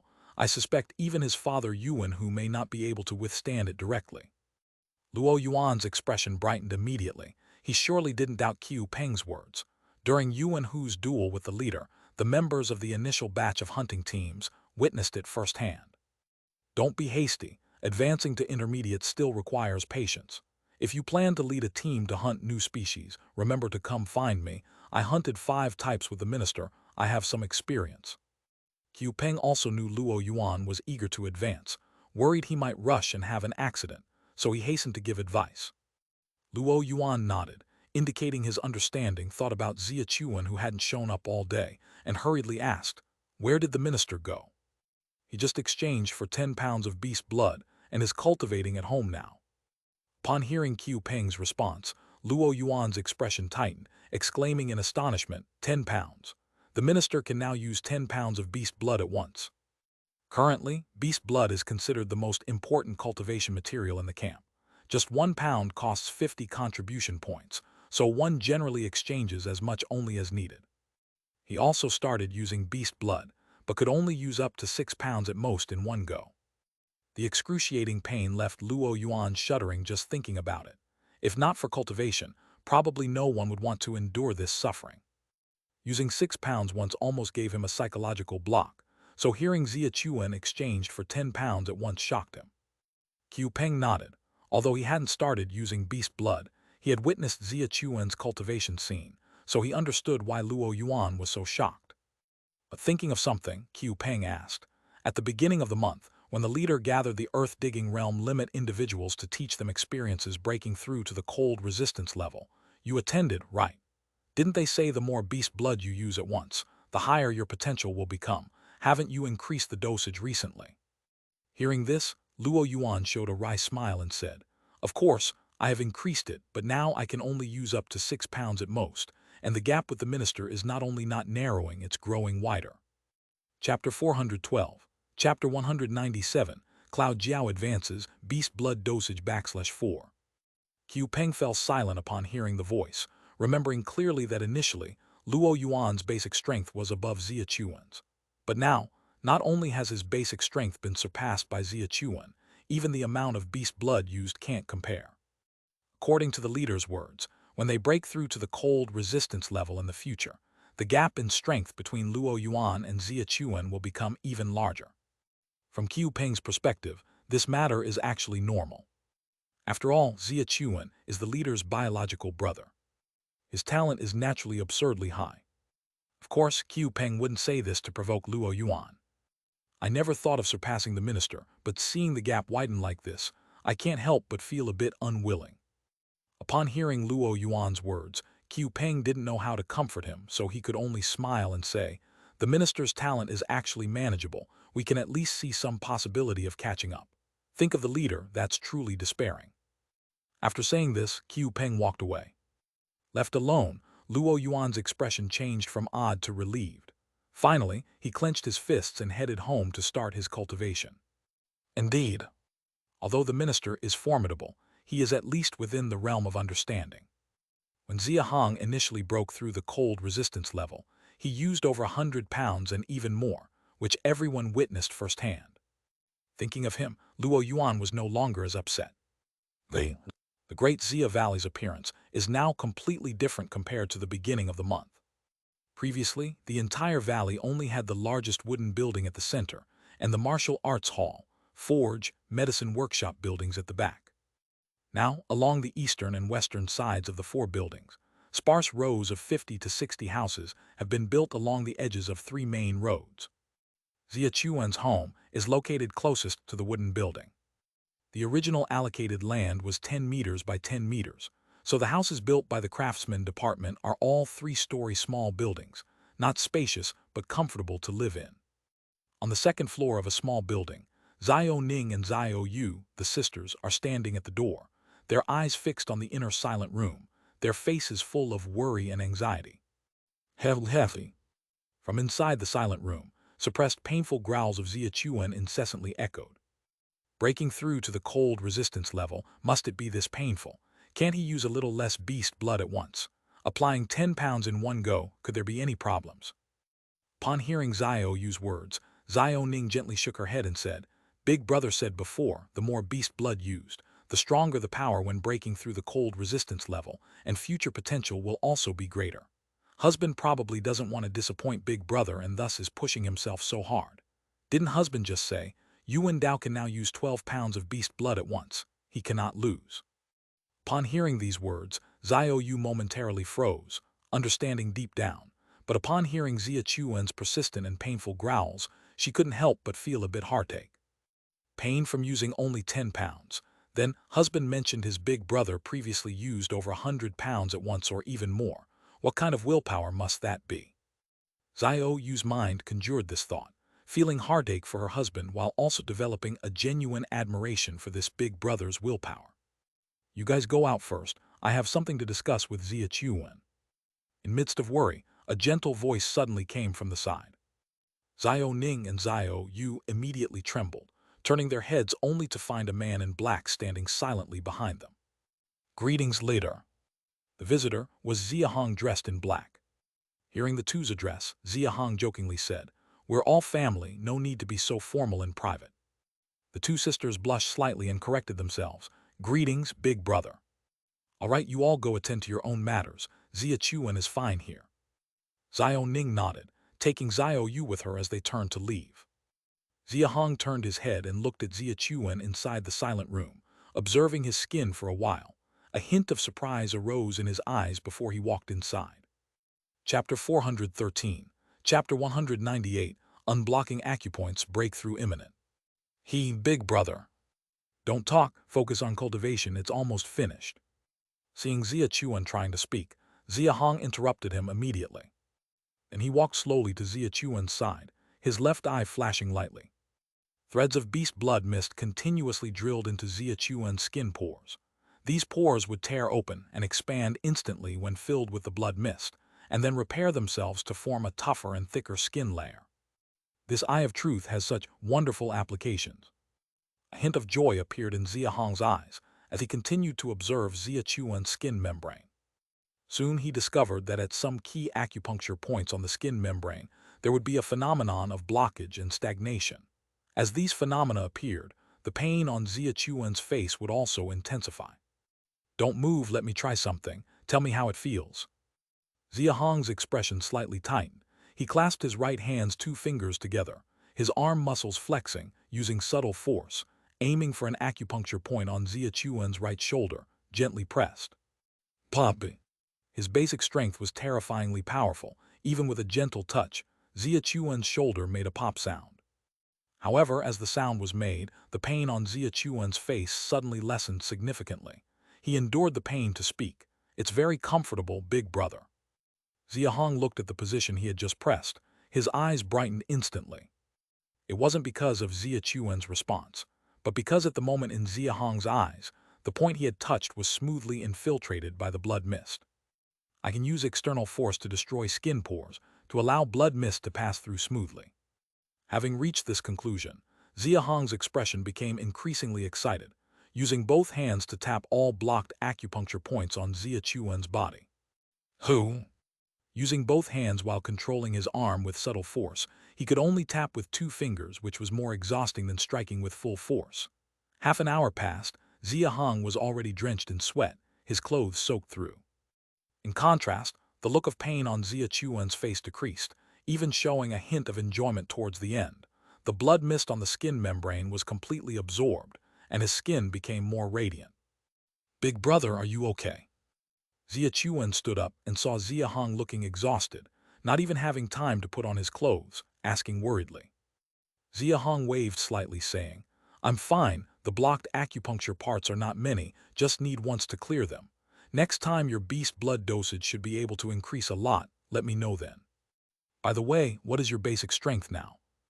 A warm feeling passed through Xia Chuan's heart. Hearing Xia Hong's question, he immediately clenched his hard fist. His expression suddenly became excited. "It's already 47,000. I can feel that my skin remodeling progress should be only 20%. Big brother, I should be a superior battle body, right?" Upon hearing this, Xia Hong's expression instantly revived. Xia Chuan didn't have a system. His perception of the skin remodeling progress was, of course, not as precise as his own, but being able to perceive 20% certainly wouldn't be too far off. The earth-digging realm limit is 30,000 pounds. The skin remodeling progress just 20%. The basic strength has increased by 17,000. For the next 80% progress, even at the minimum calculation, Xia Chuan's final basic strength could reach up to 115,000 pounds. The increases of upper, middle, and lower battle bodies are respectively 70,000, 50,000, and 30,000 pounds. According to the current increase, Xia Chuan has already exceeded the superior battle body. The issue is, the increase cannot be calculated directly like this. The further along, the greater the beast blood dosage, the greater the increase. My last 30% progress made the strength soar directly to 300,000 pounds. Recalling his skin remodeling process, Xia Hong turned to look at Xia Chuan, revealing a hint of anticipation on his face, saying, "Not just that, maybe you, like me, are also a superior battle body." Upon hearing Xia Hong's words, Xia Chuan's face immediately became more excited. The four types of battle bodies, superior, upper, middle, and lower, and the most common breakthrough cold resistance level. These 5 distinctions are no longer a secret in Great Xia. During this period, Xia Chuan had been very anxious. After all, big brother Xia Hong is a superior battle body, and since Xia Hong could defeat He Yuanhun right after breaking through, it is estimated to be the most top-notch kind within the superior battle bodies. With such an extraordinary example before him, as his younger brother, even if he were just a middle or lower battle body, it would be inadequate. He desperately increased the use of beast blood dosage for this reason. Now hearing from Xia Hong himself that he might be just like him, a superior battle body, the huge weight in Xia Chuan's heart finally settled down. Meanwhile, he became more expectant of breaking through the cold resistance level. Although Yuan Dao's progress is higher than yours, it is only 40%. Seems like it will still take quite some time for you two to break through to the cold resistance level. Xia Hong shook his head while speaking, a trace of concern appearing on his face. Xia Chuan noticed Xia Hong's expression and hurriedly asked, "Big brother, is it because of the beast tide? Do you need Yuan Dao and me to break through to cold resistance levels soon? At present, the newly encountered trouble at the camp is probably the beast tide to the north in the Arrow Bamboo Forest. Associating with Xia Hong just returning from there, Xia Chuan naturally guessed it was related to the beast tide. Yes, but it's not just the beast tide.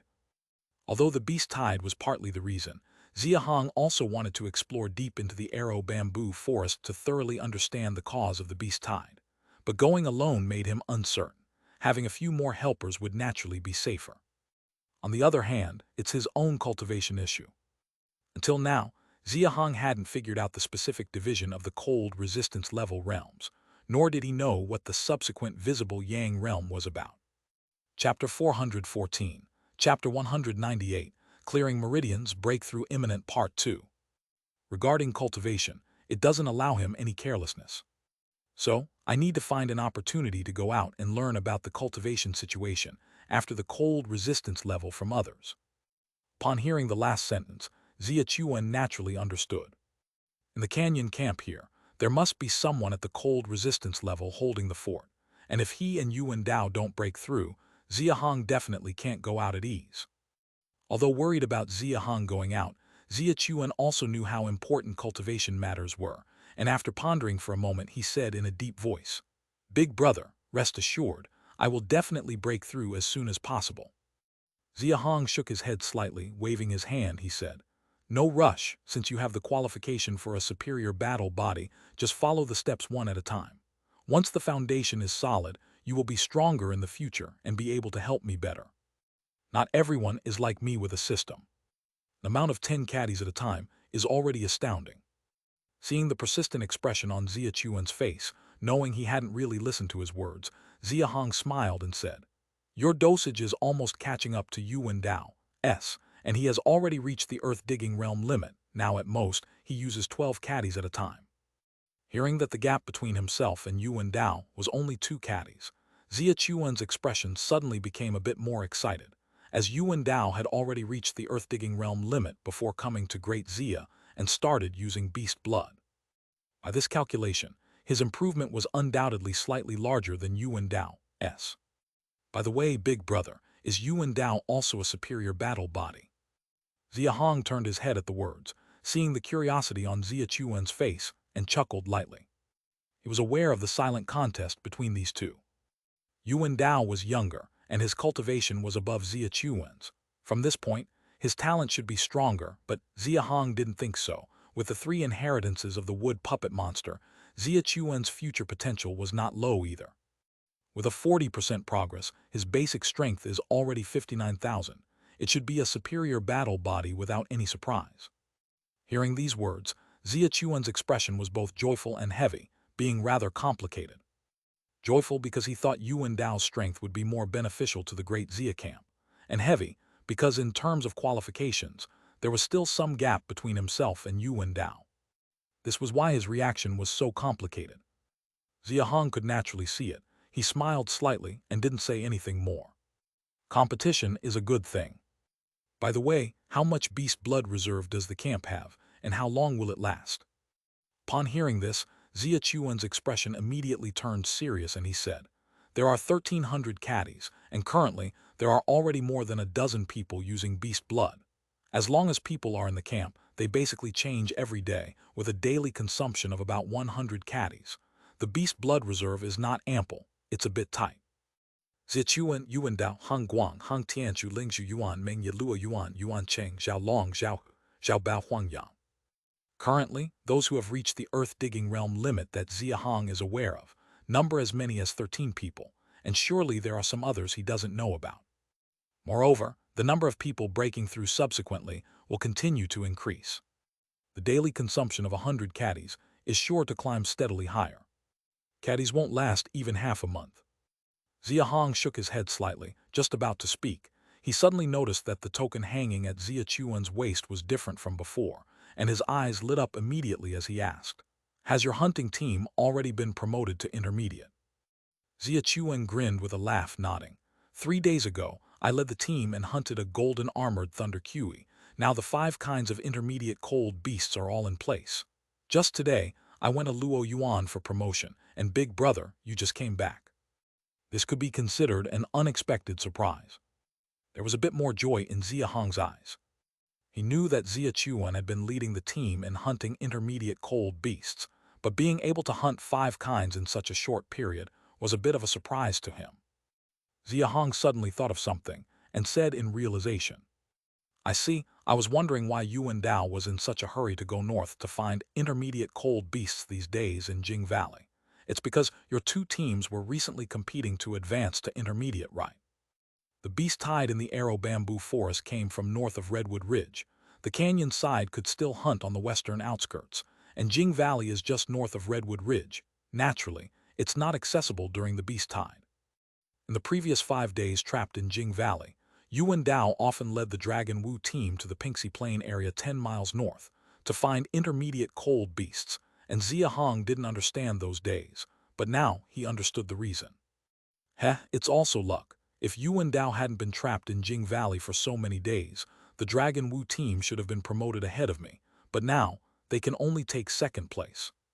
Hearing the smugness in Xia Chuan's tone, Xia Hong couldn't help but smile faintly. Apparently, the competition between these 2 wasn't just in terms of strength. It had even elevated to the speed of their respective hunting teams' advancements. Don't get too complacent. The day before yesterday, I saw they had already hunted an intermediate green thunder roar. When Yuan Dao comes back this time, the Dragon Wu team should also be able to advance to intermediate. Though he was cautioning Xia Chuan, realizing that Great Xia was about to have 2 intermediate hunting teams, there was still uncontrollable joy in Xia Hong's tone. Successfully hunting 5 different kinds of intermediate cold beasts, the standard for Great Xia intermediate hunting team was actually set very high, a point that Yuan Dao had made clear at the outset when drafting the promotion rules. This is tenacity, a solid foundation being laid. Like the Cloud Jiao team, having successfully hunted 5 types of intermediate cold beasts, when they enter Redwood Ridge in the future, the range of targets they could choose to hunt will be so broad. Even if they encounter unfamiliar intermediate cold beasts, from their extensive experience of hunting 5 types, their success rate would surely be very high.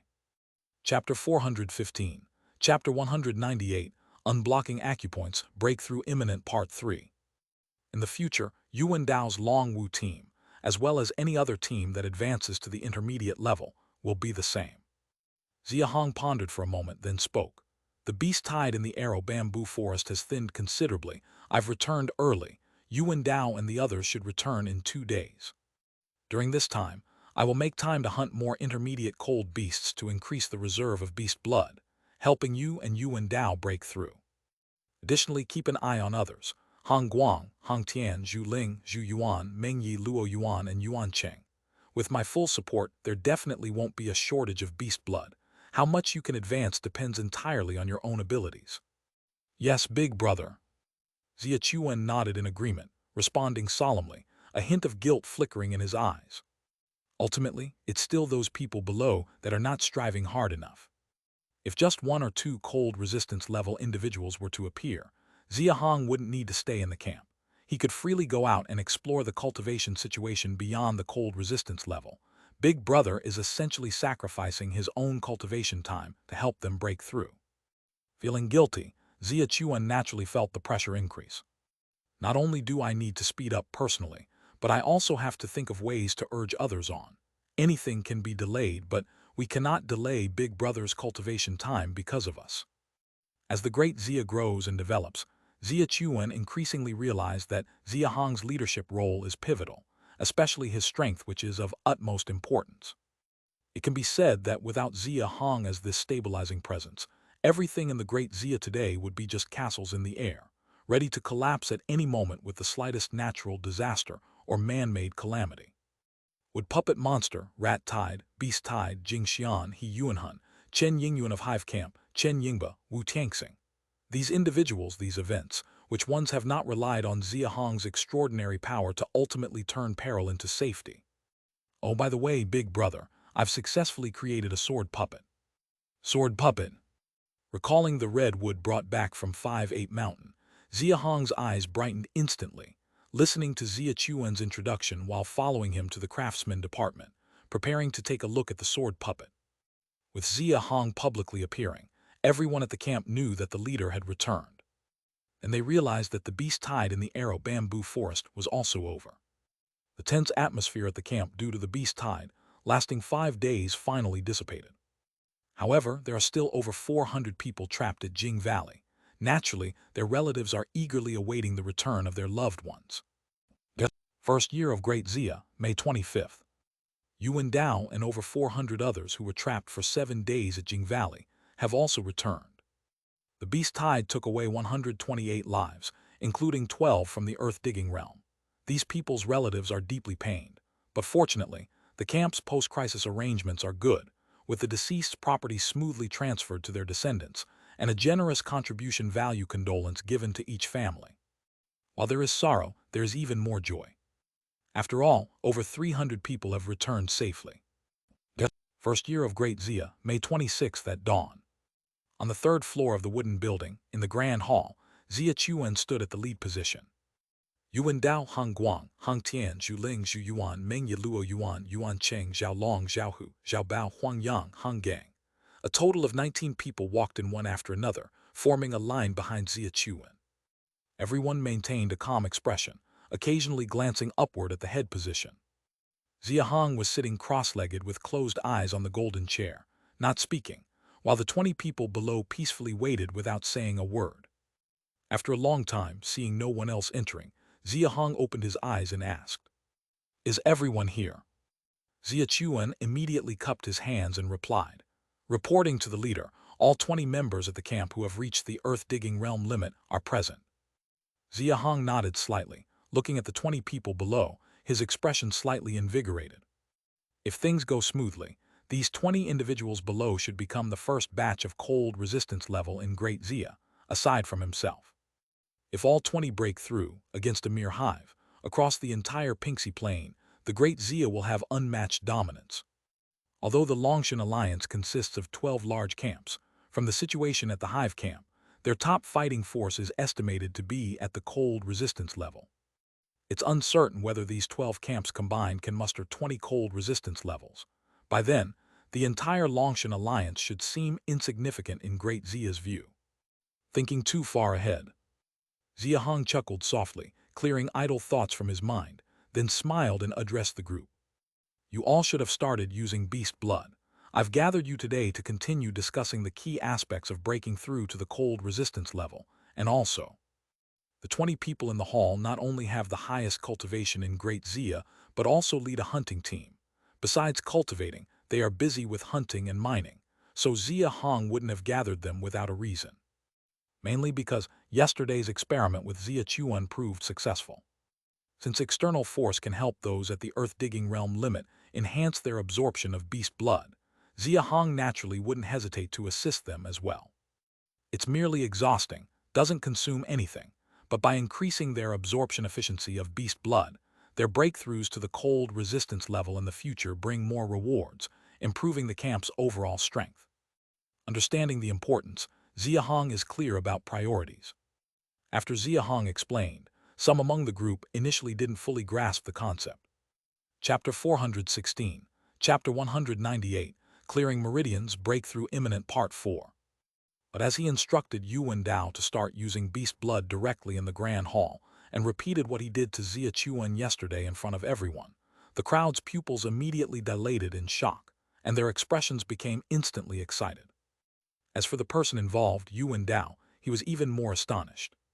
His original dosage of beast blood had been at most 12 pounds, but after Xia Hong tapped various points on him dozens of times, the pain reduced instantly, and Xia Hong even added another 2 pounds on the spot. Yuan Dao woke up from the pain, feeling the explosive increase in his basic strength and the leap in the progression of his skin absorption, his eyes filled with excitement. Looking back at Xia Hong, who was sweating profusely and somewhat exhausted, Yuan Dao felt moved, pondered for a moment, and then directly knelt before him. "I am eternally grateful to the leader for renewing my life. Get up, it was just a small effort."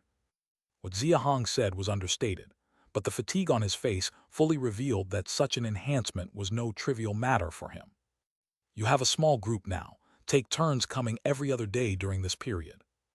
Upon hearing Xia Hong's words, the remaining people present became excited.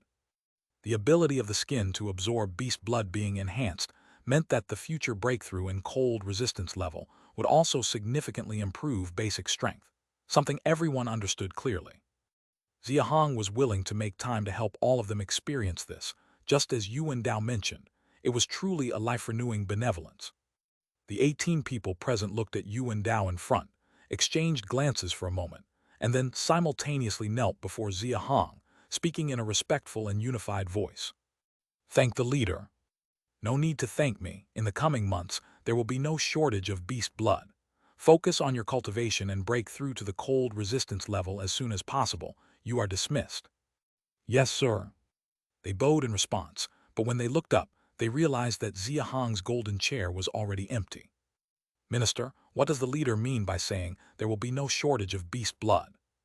After exchanging glances, Yuan Cheng couldn't help but ask Xia Chuan what Xia Hong's remark meant. Xia Chuan turned back to look at everyone, recalling Xia Hong's words from a few days ago, showing a trace of self-reproach on his face. He spoke slowly and with a heavy tone. The leader will be going out soon, but as for us. Upon learning that Xia Hong had sacrificed his own cultivation time and even planned to personally go out hunting just to help them break through, everyone in the grand hall, including Yuan Dao, showed a hint of shame and self-blame. Therefore, we must cherish every moment of cultivation time in the future and accelerate our breakthrough to the cold resistance level without delaying the leader's cultivation. Although everyone remained silent, the determined expressions on their faces spoke for themselves. Xia Hong was naturally unaware of what was happening in the grand hall. He had already taken that piece of jade bone to the alchemy workshop. Greetings, leader. Cheng Feng wasn't present, but the alchemy workshop was still manned as usual. Upon seeing Xia Hong enter, everyone stopped what they were doing and paid their respects. Xia Hong lightly waved his hand, signaling everyone to rise, then walked alone to the giant medicinal cauldron in the center of the alchemy workshop and placed the jade bone into it. High-level beast bone, identification cost, 2,000 points of coal stone. Seeing this astonishing identification cost, Xia Hong was slightly surprised. Units of coal stone, which converts to 40,000 pounds. This was undoubtedly the most expensive item ever identified in the alchemy workshop. Despite his shock, Xia Hong couldn't help but feel a sense of anticipation. Points of coal stone were nothing for Xia Hong now. After consuming various resources within the system, he quietly watched the cauldron, waiting for it to provide the identification results. As the cauldron emitted a glow, lines began to gradually appear on its surface. Chapter 417, Chapter 199, The Hong Gang Family, Good News Abounds. Jade bone, arm bone of advanced cold beasts, full of blood marrow, extremely cold nature, very potent medicinal properties, requires hot-natured ingredients for proper Dan medicine formation. Alchemy Workshop has automatically generated 2 formulas for Golden Yuan Pill and Bone Condensing Pill based on recorded items. The 2 prompts from the system made Xia Hong's eyebrows slightly knit together. Golden Yuan Pill, Healing Pill, can repair cold resistance level skin membrane damage. Bone Condensing Pill, Holy Item for cultivation, used for Xianyang level cultivation. After reviewing the effects of the 2 pills, Xia Hong gave a slight sigh. The former is fine, it can be helpful for him now, and the conditions for refining it are not too harsh. The main ingredient is jade bone. About a pound can yield 1 batch with 5 pills per batch. The latter, however, really left him somewhat at a loss whether to cry or laugh. As for the specifics of how to cultivate at the cold resistance level, he still didn't know, and here he already managed to come up with a Xianyang level cultivation elixir. Upon seeing the conditions for refining, the main ingredient was still jade bone, but it needed 20 pounds for 1 batch, and only 3 pills per batch. Xia Hong shook his head repeatedly. Just keep it for later, it will still be of great use. Xia Hong picked up the jade bone, his brows slightly furrowed. After upgrading the medicine decoction pot to an alchemy workshop, its function was stronger than before, but still limited to identifying the properties of medicinal materials. The formula synthesis mode was actually the same. Now, there were already over 100 types of medicinal materials recorded in the alchemy workshop, and there were a dozen or so automatically synthesized formulas. It stands to reason that he should be satisfied with these 2 new pill formulas. But the problem is, he came this time to see if he could figure out how exactly to use jade bone. He still didn't know what ingredients need to be added when boiling, as Yuan Dao mentioned. The decoction method that Yuan Dao mentioned from Yuan Hun must count as a kind of formula as well, but among the medicinal materials currently recorded in the alchemy workshop, some of the things that Yuan Hun added are missing, or rather incomplete, so they cannot be synthesized. After considering, Xia Hong's tightly knitted eyebrows slightly relaxed some. Since that's the case, he'll have to venture out to find them himself. Anyway, it's almost time, no rush. I'll cultivate slowly using the cold light and stabilize first. When Xia Chuan and Yuan Dao break through, I'll obediently go to other camps to gather some information. Incidentally, I'll also take a look at what the outside of Redwood Ridge is really like. Having made up his mind, Xia Hong also ceased to worry, took the jade bone, signaled to everyone and left the alchemy workshop. First year of Great Xia, on the first day of June. Near the wooden building in the valley, wooden house number 8. In the kitchen, a large pot of beast meat stew filled the air with delicious aroma. The hostess, Cheng Fang, took a small jar from the cupboard, picked up a spoon, and carefully scooped out a small piece of salt, adding it to the stew and began stirring. After stirring a few times, she would lift the spoon to taste. After finally confirming there was no flavor left on the spoon, she stopped stirring. She carried the iron pot to the wooden table in the main hall, then looked up and shouted upstairs, "Xiao Yi, come down for dinner." The 10-year-old Hong Yi, upon hearing his mother's call, hurriedly ran down from the second floor, happily asking, "Mom, is Dad and Big Brother coming back?" He had smelled the aroma of the stew for a long time, especially the rich fragrance after adding the salt. Since he tasted it a few times, he could never forget it. The salt was said to be unbelievably expensive, needing 500 contribution value points to exchange for a pound. Mother usually couldn't bear to use it, only adding a bit every time Father and Big Brother returned for a family meal. Cheng Fang smiled lightly and nodded, saying, "They'll be home in a while." Upon hearing his mother's words, Hong Yi excitedly ran outside, stretching his neck to look towards the wooden building, waiting for his father and Big Brother to return. Cheng Fang also walked out after a while, seeing her youngest son so excited. She remembered this was not an easy child to handle and quickly spoke. "Your dad hasn't been home once since he returned from hunting and went straight to the martial arts hall. He's definitely tired. He finally came back today, so you better behave and don't annoy him."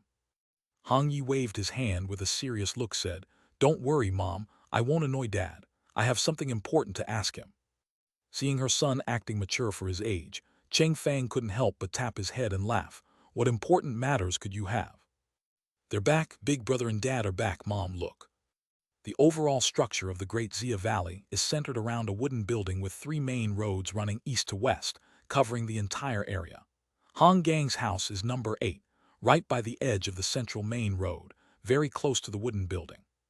On the main road, Hong Gang and Hong Mu, each carrying a strong bow and a large knife at their waist, dressed in a black cloak, were walking towards home.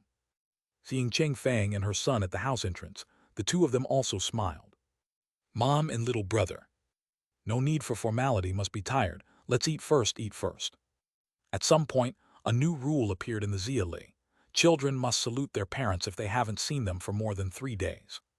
At first, Cheng Fang thought this rule was complicated, but after a few times she felt differently, both appreciative and gratified in her heart.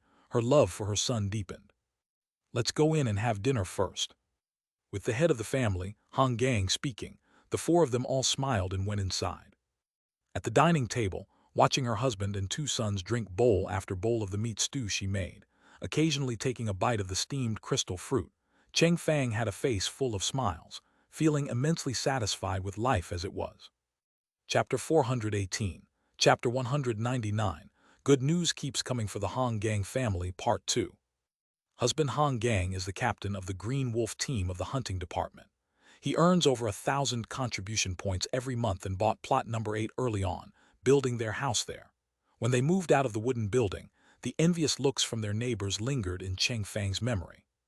Eldest son Hong Gang also broke through to the earth-digging realm last month, smoothly entering his father's hunting team, ensuring future contribution points would be no problem. Even though the younger son is only 10 years this year, his basic strength already exceeds 3,000 pounds. With a bit of effort, he might break the logging realm record. His talent is higher than his father and older brother, though he is a bit mischievous, fearless, and prone to causing minor troubles. Though her cultivation is only at the logging realm, her husband and eldest son could bring home a few trees from their outings, which was enough to submit to the camp supply station, so she had no need to go out. Food, crystal fruit, clothes, household items, housing, and even fearing she'd tire from chopping trees, Hong Gang and the eldest son recently got a wooden cart for the family. They lacked nothing in their daily life, something Cheng Fang could scarcely dream of in the past. This family of four is the envy of all in the camp. Cheng Fang finds joy in these fulfilled days. "Dad, I want to go cultivate at the martial arts hall." As soon as Hong Yi spoke, the three who were quietly eating immediately stopped, all eyes focused on him. Cheng Fang quickly noticed her husband Hong Gang's face darken, and hurriedly knocked the younger son's head with her chopsticks, slightly scolding. "You rascal, you just promised me you wouldn't anger your dad, and now it's only been a short time." Hong Gang waved his hand to stop his wife and looked at his younger son, saying, "Previously, I told you to go, but you refused, claiming that even without going, your cultivation would be faster than others. What changed your mind?" Cheng Fang remembered too, at the beginning of last month, when Hong Gang formed his team and frequently needed to hunt outside, he offered the martial arts hall spot to Hong Yi. However, Hong Yi boasted that his talent surpassed others, declaring that even without going, he'd be faster. As a mother, she knew her younger son just wanted to play. Every night, he'd gather a group of children, fooling around behind the valley. Cheng Fang understood that the chance to cultivate at the martial arts hall was rare, and tried to persuade him earnestly several times, but Hong Yi wouldn't listen. Last month, Hong Gang even lost his temper over this, kicking Hong Yi a few times. Yet, this stubborn child resisted, refusing to go, leaving no choice but for Cheng Fang to go herself. Only after going for a day did Cheng Fang refuse to return. Inside the martial arts hall, apart from prominent figures, were young men and women, and even children around 10 years old. Middle-aged women like her were non-existent. In the end, Hong Gang's spot got wasted. This matter angered Hong Gang for several days. So when the younger son proposed going to the martial arts hall, Hong Gang naturally showed a sour face. Meanwhile, Hong Yi realized his predicament, heard his father's stern inquiry, shrank his neck and said, "Lu Dong's record has been broken. The youngest logging realm now is named Zhao Yuanwu, 10 years and 9 months old, just 3 months older than me." 10 years and 9 months. Hong Gang and his son Hong Mu hadn't focused on the logging realm situation at the camp for a long time, but hearing this news from Hong Yi, they were instantly shocked.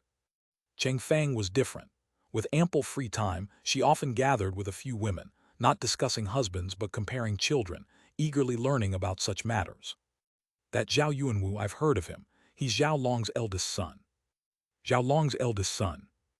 Upon hearing this, Hong Gang and Hong Mu's expressions softened, nodding slightly, instantly less surprised. "I've heard the Falcon hunting team has started seeking intermediate snowmans. The Falcon and Zhao Long teams are the leaders of the 3rd tier." Upon hearing the eldest son Hong Mu's words, Hong Gang nodded. He naturally knew these circumstances. Currently, the hunting department consists of over 50 teams, divided into roughly 4 tiers.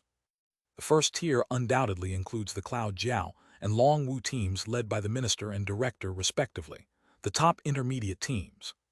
The second tier consists of 6 teams, including the deputy director Luo Yuan's Tiger Leopard team, along with Divine Martial, Vibrant Martial, Heroic Martial, Mighty Martial, and Yuan Cheng's Dragon Slayer team. These 6 teams have successfully hunted intermediate cold beasts, waiting to gather 5 types to upgrade to intermediate. The third tier includes 10 teams, apart from Zhao Long's Falcon hunting team. His brothers Zhao Hu's Steel Mane, Zhao Bao's Golden Eagle team are also part of it, alongside Huang Yang's Zhao Long team, Yue Feng's Mountain River team, etc. Zhao Long and Huang Yang are attempting to hunt intermediate snowmans recently, which Hong Gang heard about. Falcon and Zhao Long are indeed 3rd tier leaders. The remaining 30-odd teams are basically categorized in the 4th tier. Hong Gang's own Green Wolf team belongs to this tier. With Zhao Long's strength, he has ample contribution value, naturally offering better cultivation conditions for his son Zhao Yuanwu, who breaks through the logging realm earlier than other children, which is understandable. Generally, the meat quota is the same for everyone, and the exchange price for contribution values is very low. All children should have no disparity. Chapter 419. Chapter 199. Good news keeps coming for the Hong Gang family, Part 3. But the reality is not like that at all. Nowadays in the Great Xia, there are so many things that assist cultivation. Martial arts hall, beast essence pills, even salt and aged wine. These two things are also beneficial to one's body when consumed over a long period. If children can ingest them in moderation over time, their cultivation will naturally be twice as effective with half the effort. And these things all have to be exchanged for with contribution value. Of course, there's a bit of a gap between myself and Zhao Long, and the gap between the Green Wolf team and the Falcon Hunting team is even larger. Hong Gang knows all this. But when it comes to nurturing his son, he certainly does not lose to Zhao Long. The fact that his eldest son was able to break through to the earth-digging realm so quickly is already proof enough. Beast essence pills, salt, even aged wine, and anything good that comes out of the camp supply department, he basically exchanges it back first thing for his younger son to use. Hong Gang's thoughts turned back, seeing his younger son still looking at him expectantly, thinking that he too is determined, proposing such a request to break through to the logging realm sooner. Although he was angry, he also felt somewhat gratified. Last month when I asked you to go, you didn't want to. Now you want to go, it's too late. Missed opportunities are missed, whereas it's so easy to make up for them. Hong Gang shook his head slightly and continued. Minister has ordered that for the time being, spots at the martial arts hall are to be prioritized for the earth-digging realm, and now even those at the logging realm have only 50 slots daily, let alone below the logging realm. Don't even think about it. If you want to enter the martial arts hall to cultivate, I estimate it will take at least 3 to 4 months, maybe even more. Just wait patiently. Upon hearing that it was Minister Xia Chuan's order, the previously expectant Hong Yi immediately became dejected. Minister Xia Chuan's order is tantamount to the leader's order. Even a small child like him in today's Great Xia knows that. You rascal, knowing you can't go now, you immediately feel down. Many children your age, even in the camp, have never gone in. At least you have a father who brings you Dan medicine, and your beast meat is more than others. If you weren't so playful, you might have broken through before Zhao Yunwu. Now that you know regret, seize the time to cultivate. If you dare to play outside as soon as night falls again, I'll beat you to death. Hong Gang was at heart hot-tempered, seeing Hong Yi down. His temper immediately flared up, putting down his bowl and chopsticks and giving a lecture. All right, I know. You talk too much, big brother, you're really amazing, spending every day with dad and still putting up with it. Upon hearing Hong Yi's words, Hong Gang immediately puffed up his beard and glared, standing up and grabbing a stick beside him, rushing towards him. Bam! Clearly battle-hardened, Hong Yi stood up and ran off before he'd even finished speaking, and upon seeing his father rushing towards him, he directly ran outside the house. Mom, I've eaten enough. I'm going out to play for a while, be back soon. It's just gotten dark, and you're running out again, stop right there. Dad, don't hit me. I need to tell my good brothers. From tomorrow I'll stay home to cultivate and won't go anywhere. Hong Gang held the stick as he rushed out the door, seeing his son vanishing like a wisp of smoke, feeling both angry and amused, ultimately shook his head with a wry smile. Old Hong teaching your son again. This kid's skin is tough, needs a good beating, ha ha ha. I see Sister Fang also gets upset all the time, needs a good lesson. Ha ha ha, sorry about that, this rascal. Next time I'll catch him and teach him a lesson. Seeing the neighbors come out to watch the commotion, Hong Gang awkwardly laughed a few times. His family at number 8, with Huang Yang on the left and Ying Xuan on the right, were very familiar with each other, exchanged a few courteous words, and then went back inside. The life of Hong Gang's family is somewhat a snapshot of Great Xia's recent situation. Ever since the pain brought by the beast tide finally subsided, Great Xia Valley entered a long-awaited period of calm. To the north, Mirror Valley, south, 5-8 Mountain, west, Redwood Ridge, and even to the east, Twin Dragon Mountain on the cliff face, nothing could threaten Great Xia anymore. Due to the unclear origin of the beast tide, for safety's sake, Xia Hong had already ordered a halt to the exploration of the Arrow Bamboo Forest. With Arrow Bamboo Forest exploration halted, Xia Chuan ordered a focus on exploring the 5-8 Mountain territory, stretching 15 kilometers east to west, and 5 kilometers north to south. Those camps had previously been limited to the southern slopes, so there was still much unexplored area available. As the activity area of the hunting team expanded, their hunting successes grew increasingly rich, and the camp's material reserves were steadily rising. Of course, more importantly, their strength was rapidly increasing. Calmness doesn't mean idleness. Each hunting team remained busy, and apart from their hunting frenzy, many noticed that leaders like Hong Gang from various hunting teams were rarely seen at home. Apart from hunting outside, they spent almost all their time cultivating in the martial arts hall, and with time passing, more people joined this trend. The martial arts hall had a total of 200 slots. Some slots were directly open for them, starting with 20 slots, then 25 and 30, increasingly rising. An observant person could tell that these people had broken through to the earth-digging realm limit and started using beast blood. They were essentially all the captains of the hunting teams. The top brass of Great Xia were clearly engulfed in a cultivation craze. Besides necessary hunting and mining, there was only cultivation. Apart from these two tasks, they did almost nothing else. Such an uninterrupted cultivation craze, with no external disturbances, brought tremendous improvements to Great Xia's overall strength. In the first year of Great Xia, on July 5th, with Hong Tian leading the team back with an intermediate Blue Moon elf, Great Xia finally had its third intermediate hunting team. On July 29th, unexpectedly, Luo Yuan's Tiger Leopard team managed to advance to intermediate before Meng Yi, Zhu Ling, and Zhu Yuan. On August 6th, the number of people in the camp at the earth-digging realm crossed the 1,300 mark. On August 17th, the number of teams under the hunting department also surpassed 60. On August 20th, Meng Yi's heroic martial team finally turned the tables, becoming the fifth team to advance to intermediate. On September 8th, Yuan Cheng's Dragon Slayer team and Zhu Yuan's vigorous martial team both advanced to intermediate on the same day. On October 7th, one piece of good news after another continuously reached Xia Hong through Xia Chuan, and his mood naturally became more and more elated. However, he still awaited quietly, waiting for the camp to have a new cold resistance level. Chapter 420, Chapter 200, Su and 10,000 Urgent Presenting Treasure. First year of Great Xia, December 29. North slope of 5-8 Mountain, in the vast snowy night. Compared to Redwood Ridge, the trees here at 5-8 Mountain are much sparser, but the variety is clearly richer than over there. The trees in the ice abyss world not only have a layer of ice crystals on their bark, but their branches are also perpetually covered with snow, giving them a frosty white appearance. Therefore, determining the type of tree generally requires cutting them open. But 5-8 Mountain is different. Just from the shape and form here, one can distinguish them from those at Redwood Ridge. The overall vegetation at Redwood Ridge mainly consists of red frost trees, followed by golden frost trees, and then a very few precious species like ice crystal and blue jade. Red frost and golden frost trees share a characteristic. Their trunks are straight and massive, and their growth cycles are similar, making them highly suitable for constructing houses and woodworking, serving as very useful timber.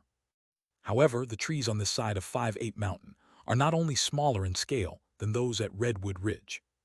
In addition, there are very few with straight trunks, with most being twisted into various shapes. Their growth environments are chaotic, with some emerging horizontally from stone crevices, some leaning and planted crookedly in the snow, and several clustering together with varying thickness, creating a jumbled impression. But precisely because of this, one can immediately identify their species upon sight, which is certainly richer than those at Redwood Ridge. Beside a crooked-neck big tree, after listening to Captain Su An's explanation, all the members of the Golden Sword team showed a look of realization. I was wondering why so many people from the harvesting department have been following our hunting team to 5-8 Mountain. It turns out they're all looking for more rare tree species. It's not surprising, most of the harvesting department is in the logging realm, and they can't go deep into Redwood Ridge. They can only collect timber from the periphery, and the contribution value they gain can at most cover some beast meat, so it's better to come to 5-8 Mountain. If they discover a useful rare species, they can make a lot instantly. Yes, I heard that last month someone discovered a whole vermilion wood tree, and the camp supply department awarded them 200 contribution value instantly. Hiss, 200 points. That's enough for us to hunt dozens of cold beasts. Vermilion wood is the material Minister uses for making puppets, so it's naturally expensive. Do people in the harvesting department earn that much? No. It depends on luck for such things. More people rely on diligent collection, so it's just that those willing to take a risk have a chance. That's true, it's still more stable than our hunting. Hearing the discussion among the team members, Suen shook his head, took out a scroll from his arms, displayed it in front of everyone and said, "When you're free, you should flip through this great Xia map more.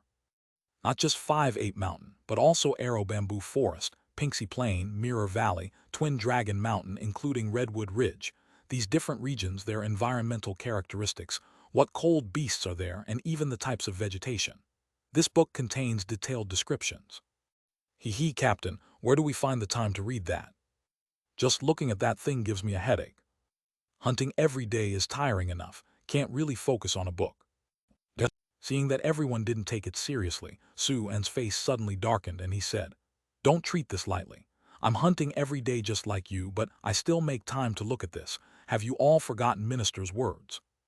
If you're part of Great Xia and don't even know which regions belong to your own territory, or where they are, do you even count as a Great Xia person?" Hearing this, everyone immediately turned serious, not daring to joke around. Now that you are all members of the hunting team, reading the map, understanding the distribution of cold beasts in various regions, the types of vegetation and environmental characteristics not only improves the success rate of hunting, but also allows for precautions. In case of any unexpected incident, you won't be blind, waiting to die on the spot or panicking and getting lost in the wilderness. While lecturing the 14 team members, Suen couldn't help but sigh inwardly. My hunting team started too late. As one of the earliest in the logging realm of Great Xia, Suen naturally had high expectations of himself. In April this year, after Su Ning met the basic strength standard, he created the Black Arrow team. Although Suen joined, he always wanted to form a hunting team of his own.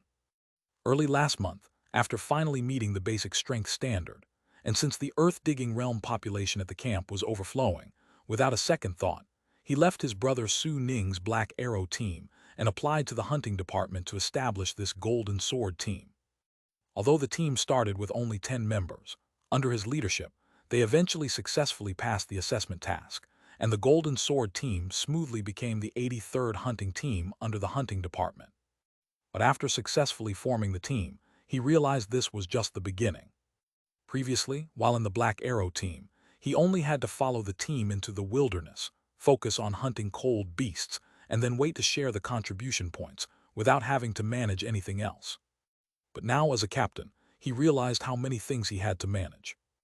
Reasonably distributing contribution values, controlling the frequency of outings, choosing hunting areas, finding and selecting suitable prey, how to reasonably set traps, how team members should cooperate, which essential supplies to exchange in the camp supply department, what to do when encountering unexpected situations in the wilderness, controlling mining time, how to handle conflicts between team members. Chapter 421, Chapter 200, Su and 10,000 Urgent Presenting Treasure Part 2. Any matter related to the hunting team is critically important. The key is, the team members below won't bother with these concerns. It's up to the captain to handle these matters. You can find others to help you, but hunting the cold beast is a life-and-death job. When it's about one's livelihood and life, who dares not to do it personally? Now he understands why even though Great Xia's earth-digging realm population is nearing 2,000, there are only 83 hunting teams combined. Handling these matters is not simple at all. Many people, even if their basic strength reaches, they fundamentally lack this capability, and even if they have, they might not have the desire. Managing these things is indeed very annoying. Take the Great Xia map in his hand, for instance. There are not many in the whole camp who can quietly hold it and study. He has persuaded his 14 team members countless times, but they just don't want to look at it and can't really bear it. He just spent so much time explaining 5-8 Mountain situation, honestly because there's no other way. Since these people don't want to read, he could only narrate it to them. Knowing a bit is better than knowing nothing. A low-level hunting team has so many things to deal with, so the 16 intermediate hunting teams, mostly full 50 people in each team, probably dealing with team member conflicts every day is exhausting enough, and there's even more stuff to manage when hunting outside. Suen shook his head and sighed. The glory indeed comes at a price. In the past, when he was not a captain, he only saw how great the intermediate hunting team's tokens looked, how impressive each member seemed, and how eye-catching the intermediate prey they brought back was. Now, thinking about it, reaching this stage is already not easy. Though pondering in his heart, Su An's teachings didn't stop for a moment.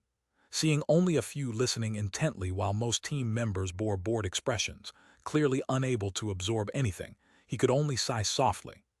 Take it slow. The Golden Sword team has only been created for a month now. It's still far from being promoted to intermediate level, and there's ample time to slowly explore and grow.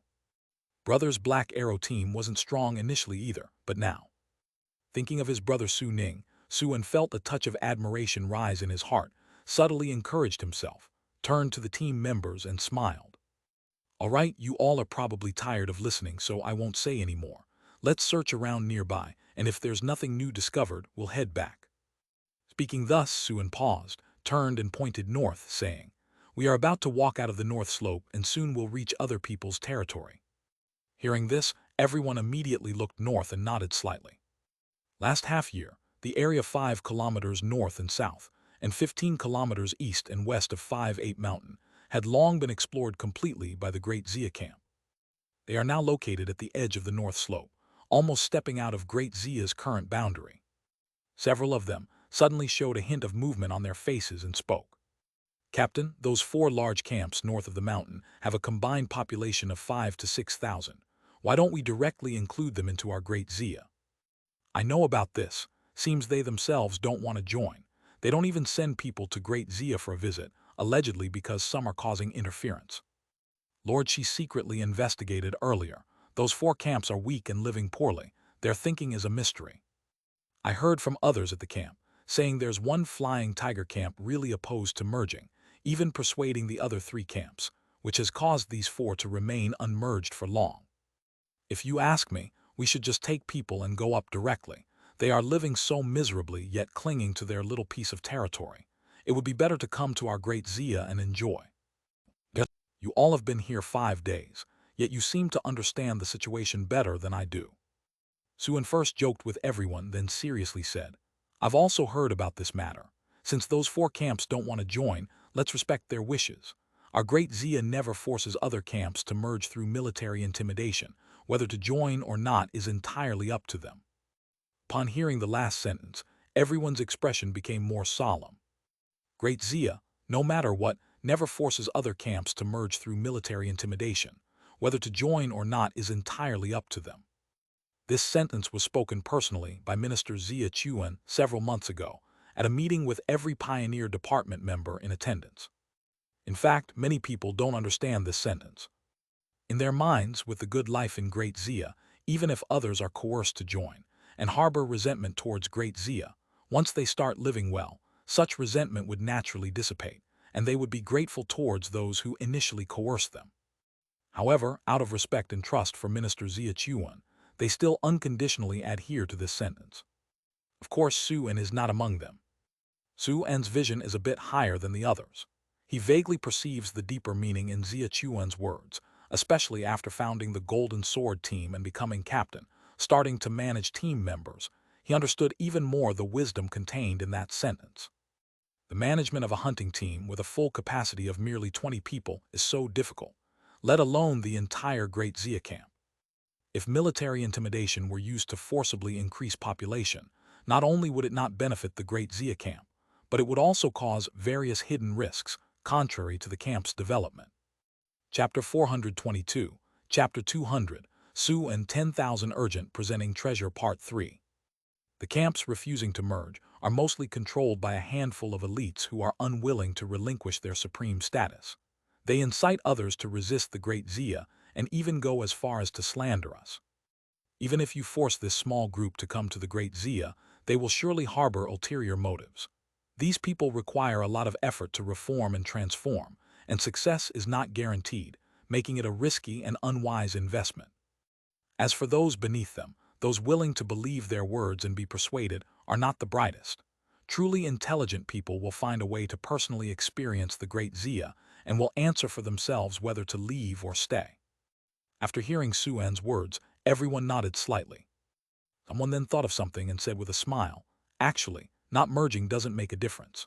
When I arrived 5 days ago, I heard that although those 4 families refused to join the Great Xia, they still covet our resources. They especially envy our beast meat, weapons, tools, clothes, and fabrics. I heard that Qiu Zheng has sent representatives from the camp's supply department here to trade with them every 10 days. With just a small amount of stuff, we can exchange for a large quantity of iron and coal, as well as other precious resources. At these words, smiles appeared on everyone's faces. Given Great Xia's current productivity, for the 4 camps on the north slope of 5-8 Mountain, it's like a dimensionality reduction attack. Take, for example, the simplest 10 forged weapons. Although they can be forged by anyone at the earth-digging realm, the ones produced by the Great Xia are entirely different from those made by other camps. Once such a trade is formed, it is undoubtedly unequal. This is the way to go, ruthlessly seizing their resources, iron ore, coal stone, and other rare materials. These camps don't even know how to use them properly. It's better for them to flow to our Great Xia. Upon hearing one member say this, Suan immediately shook his head and said, "This cannot be considered us seizing their resources. At most, it's a mutual agreement. The trade was proposed by them, and the things they can offer are not very tempting to us. However, the resources we can provide, such as beast meat, tools, better weapons, warmer clothing, and various medicines, are very important to them. So who gains and who loses is really uncertain." After pondering for a moment, everyone nodded in agreement. "Captain, how do you even understand this stuff? What's so difficult about it? I've told you all to read more books regularly, but you never listen. As long as you read and think more, it will naturally become clear." After Suan answered, seeing his team members looking at him admiringly, his face turned slightly red, and he quickly turned around, pretending to look elsewhere. Of course, Suan didn't really understand these things. He heard them from Qiu Peng when he was talking with Su Ning before. Stop with the chatter and let's take another careful look up front. If there's nothing to find, let's head back quickly." Worried that his team would keep asking questions and he might slip up, Suan changed the subject and led the group north for over 100 meters. Finding nothing, he planned to return to the 5-8 mountain base. "All right, everyone fall back. Li Hun, take a few people and bring that frost electric ape over here. The rest stay with me and wait for a while." "Yes, Captain." A young man stepped out of the team, taking 4 others with him, and quickly ran towards the east side. They didn't come up empty tonight. Earlier in the night, they already hunted a frost electric ape, which they hid in a nearby large tree due to the hassle of carrying it. The place they hid the prey wasn't far, and Li Hun and the others returned quickly. However, it seemed they brought back more than just the frost electric ape. "Captain, we found a critically injured, unconscious person. Take a look."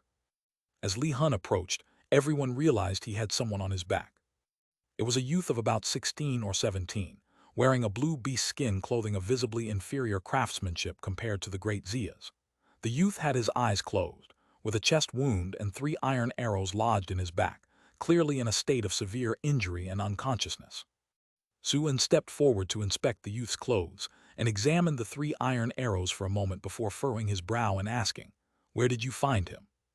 Li Hun quickly responded, "Right next to the tree where we hid the frost electric ape.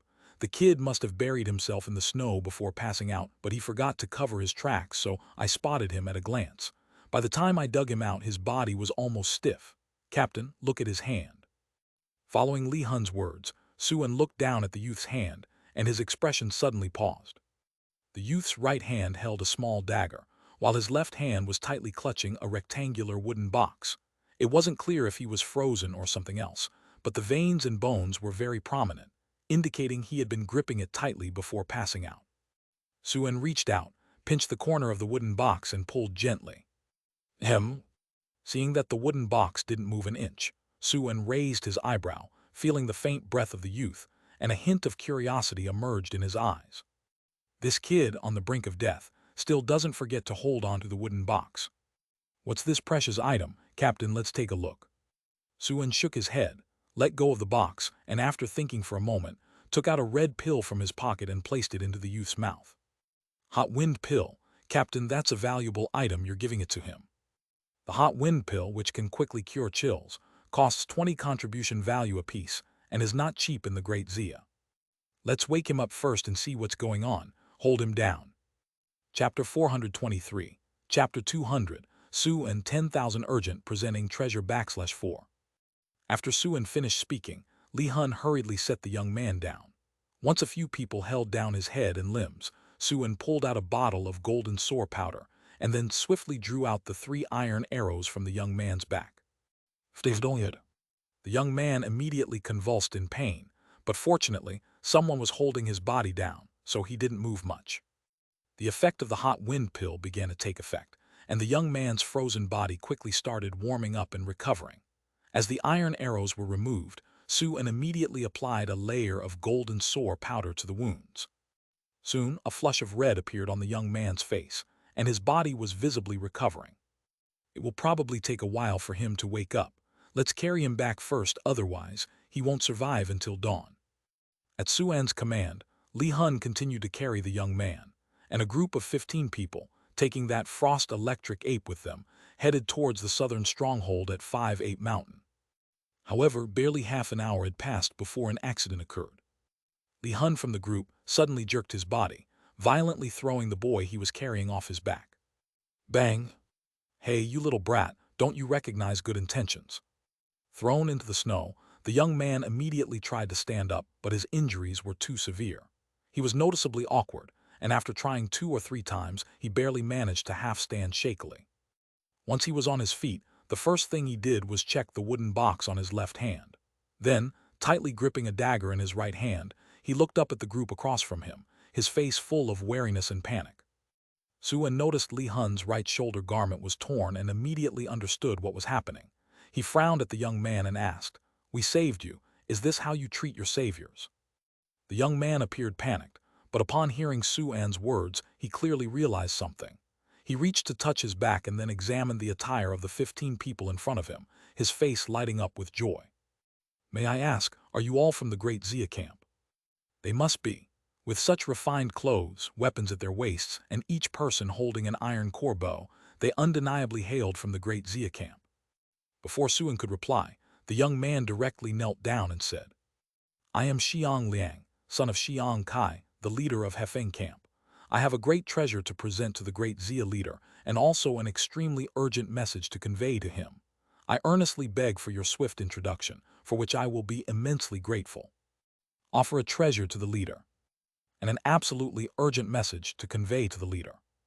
Upon hearing the young man's words, Suan and the other 14 exhibited expressions of utter bewilderment, looking at the young man as if he were crazy. Xiang Liang noticed the 15 people seemed visibly skeptical, and his face immediately showed urgency. He hastily continued, "Please, gentlemen, you must believe me. The Flying Tiger Camp already knows the exact location of your Great Xia station. They are conspiring with several other camps to attack your Great Xia. I must see your leader to explain the details.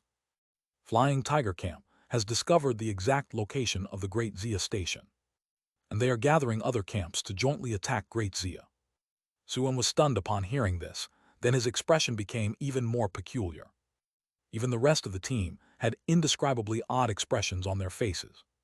"You must believe me, gentlemen. If you let me meet your leader, I will tell you everything."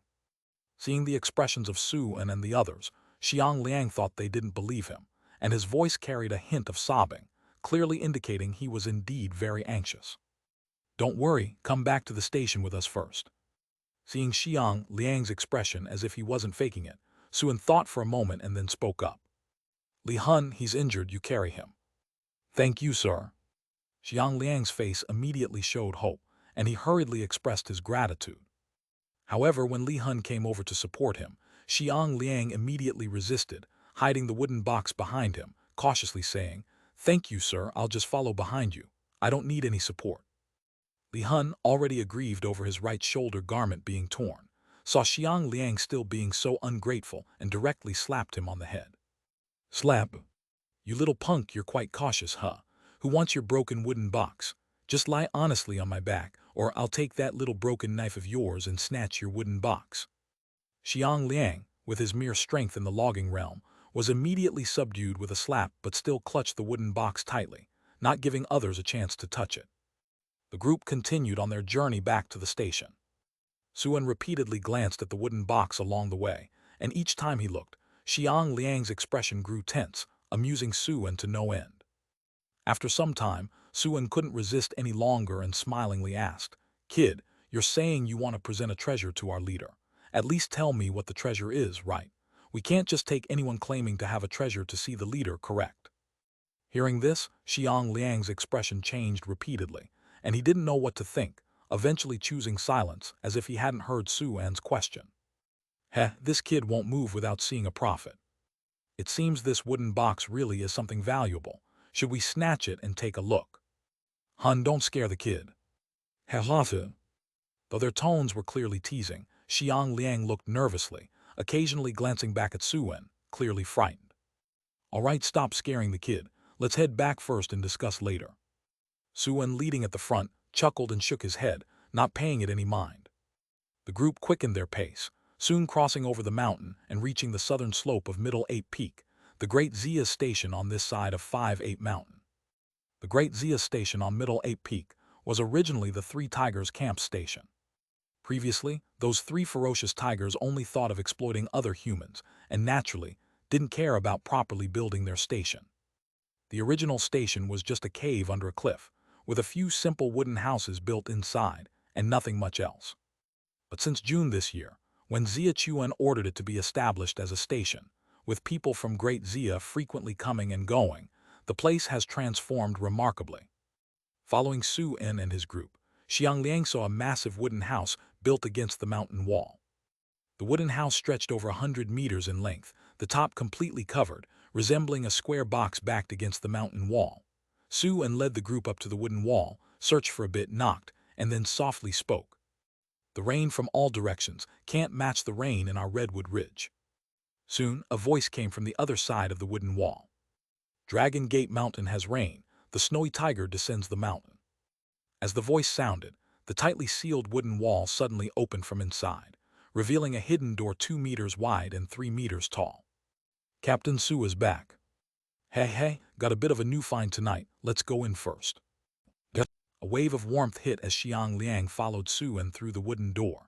When he saw what lay before him, his expression instantly froze.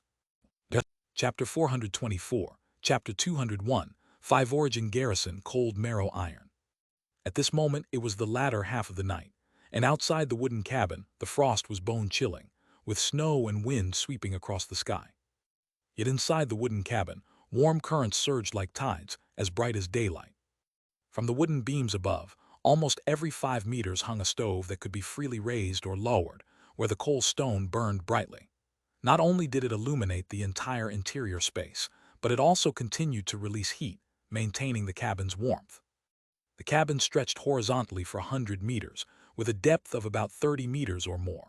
In the center was a giant plaza, while many semi-open rooms were divided with wooden planks on both sides. In the first compartment, a group of shirtless people were hammering iron. The coal and iron ore piled on either side of the compartment's entrance were almost reaching the roof, with the cabin's height at least 20 meters. Even with a rough glance, Xiang Liang estimated there were at least several million caddies of resources. In the second compartment, a group wielding butchers' knives were processing cold beasts, and beside them, some were assisting by packing the beast meat. At the entrance of the compartment, there were heaps of over a dozen untreated cold beasts, of which several kinds Xiang Liang couldn't even identify. The third compartment housed a group sorting fruits with leather bags, and most of the fruits and various plants on the ground were ones Xiang Liang had never seen before. In the very center of the plaza stood 3 giant 10-meter-long 2-wheeled wagons. Gulp! After examining the wagons closely, Xiang Liang couldn't help but swallow a gulp. Those 10-meter wagons were actually made of pure iron. Could these wagons be made from 500,000 caddies of iron ore? Iron chisels, iron axes, iron hammers, and many other iron tools Xiang Liang couldn't recognize, of various kinds he had never seen before, could be found almost everywhere in this log cabin. As for the elaborately crafted wooden items, there was even more to marvel at. Xiang Liang even spotted a large batch of iron-made hand axes and saws casually piled in a corner of the cabin, all looking brand new. If the plentiful resources scattered across the ground were enough to leave Xiang Liang speechless, the people inside the cabin gave an even greater shock to his soul, delivering a tremendous visual impact. As soon as he entered, Xiang Liang's gaze was drawn to the dazzling array of resources on both sides, and upon closer examination, he discovered that the 200 or so people visible inside the cabin wore exquisite clothing similar to that of Su En and his group nearby. How is it possible? Suen and his company surely possess the strength of the earth-digging realm. Judging from their outfits and weaponry, as well as their night activities on the north slope of the 5-8 mountain, it was evident they were the hunting team of Great Xia. For any camp, a hunting team was extremely important, so the members' status was surely high. Since that was the case, it was normal for them to have better clothing and weapons. But now everyone in the Great Xia camp was like this. What does it imply? Could it be that all these 200-plus people were from the earth-digging realm? Gulp! This thought sprouted in Xiang Liang's mind, causing him to widen his eyes and observe the crowd more carefully and diligently. Soon, cold sweat formed on his forehead, and as he made more discoveries, his facial expression grew increasingly astonished. He realized that nearly everyone in the cabin had a weapon hanging from their waist, or on their back, or on the nearby floor. He even saw an iron core bow. Moreover, in the center of the cabin, next to those 3 wagons, were 30 to 40 people practicing martial arts. Just the commotion caused by them waving their weapons was enough to make Xiang Liang break out in a cold sweat. These 30 to 40 people each seemed stronger than his father, Xiang Ping, the leader of Hefeng camp. How could this be possible? Kid, come with me. Snap. What are you dazing for? The captain is calling you. Being patted on the shoulder by Li Hun, Xiang Liang snapped out of his shock. Seeing Suen calling him from not far away, he hurriedly stepped forward. Didn't you have some urgent information to report and wanted to present a treasure to our leader? I'll take you to meet him now. Whatever it is, tell him. Arriving beside Suen, hearing his words, Xiang Liang recalled the important matter, quickly composing himself, nodding, and obediently followed him to the depths of the north side of the cabin. Anzi's back. Heard you took down a frost electric ape tonight. Not bad. Your golden sword team just arrived here 5 days ago and has already taken down 3 cold beasts. Hey, a new face, not one of our guys. Who's this? From the northern mountain area, said to have something to report to the leader. I'm taking him over. We'll chat with you all later. Going to see the leader? Go on then. Your brother seems not to be in a good mood today. While passing the central plaza of the cabin, a few people practicing martial arts smiled and greeted Suen. Hearing how they addressed Suen and his demeanor when responding, Xiang Liang couldn't suppress the intense shock in his heart. It's true. His instincts weren't wrong. The strength of these people was indeed on par with Suen, meaning they were very likely stronger than his father. How terrifying was the strength of this great Xia camp. There's hope, his father and the others have hope. Overwhelmed with excitement and anticipation, Xiang Liang followed Suen to the farthest north end of the cabin to the entrance of a cave, where he saw a huge pair of iron doors. The doors were wide open at that moment, over 5 meters high and half a meter thick. Despite having mentally prepared himself from everything prior, Xiang Liang still found himself staggered by the sight of the gigantic iron doors.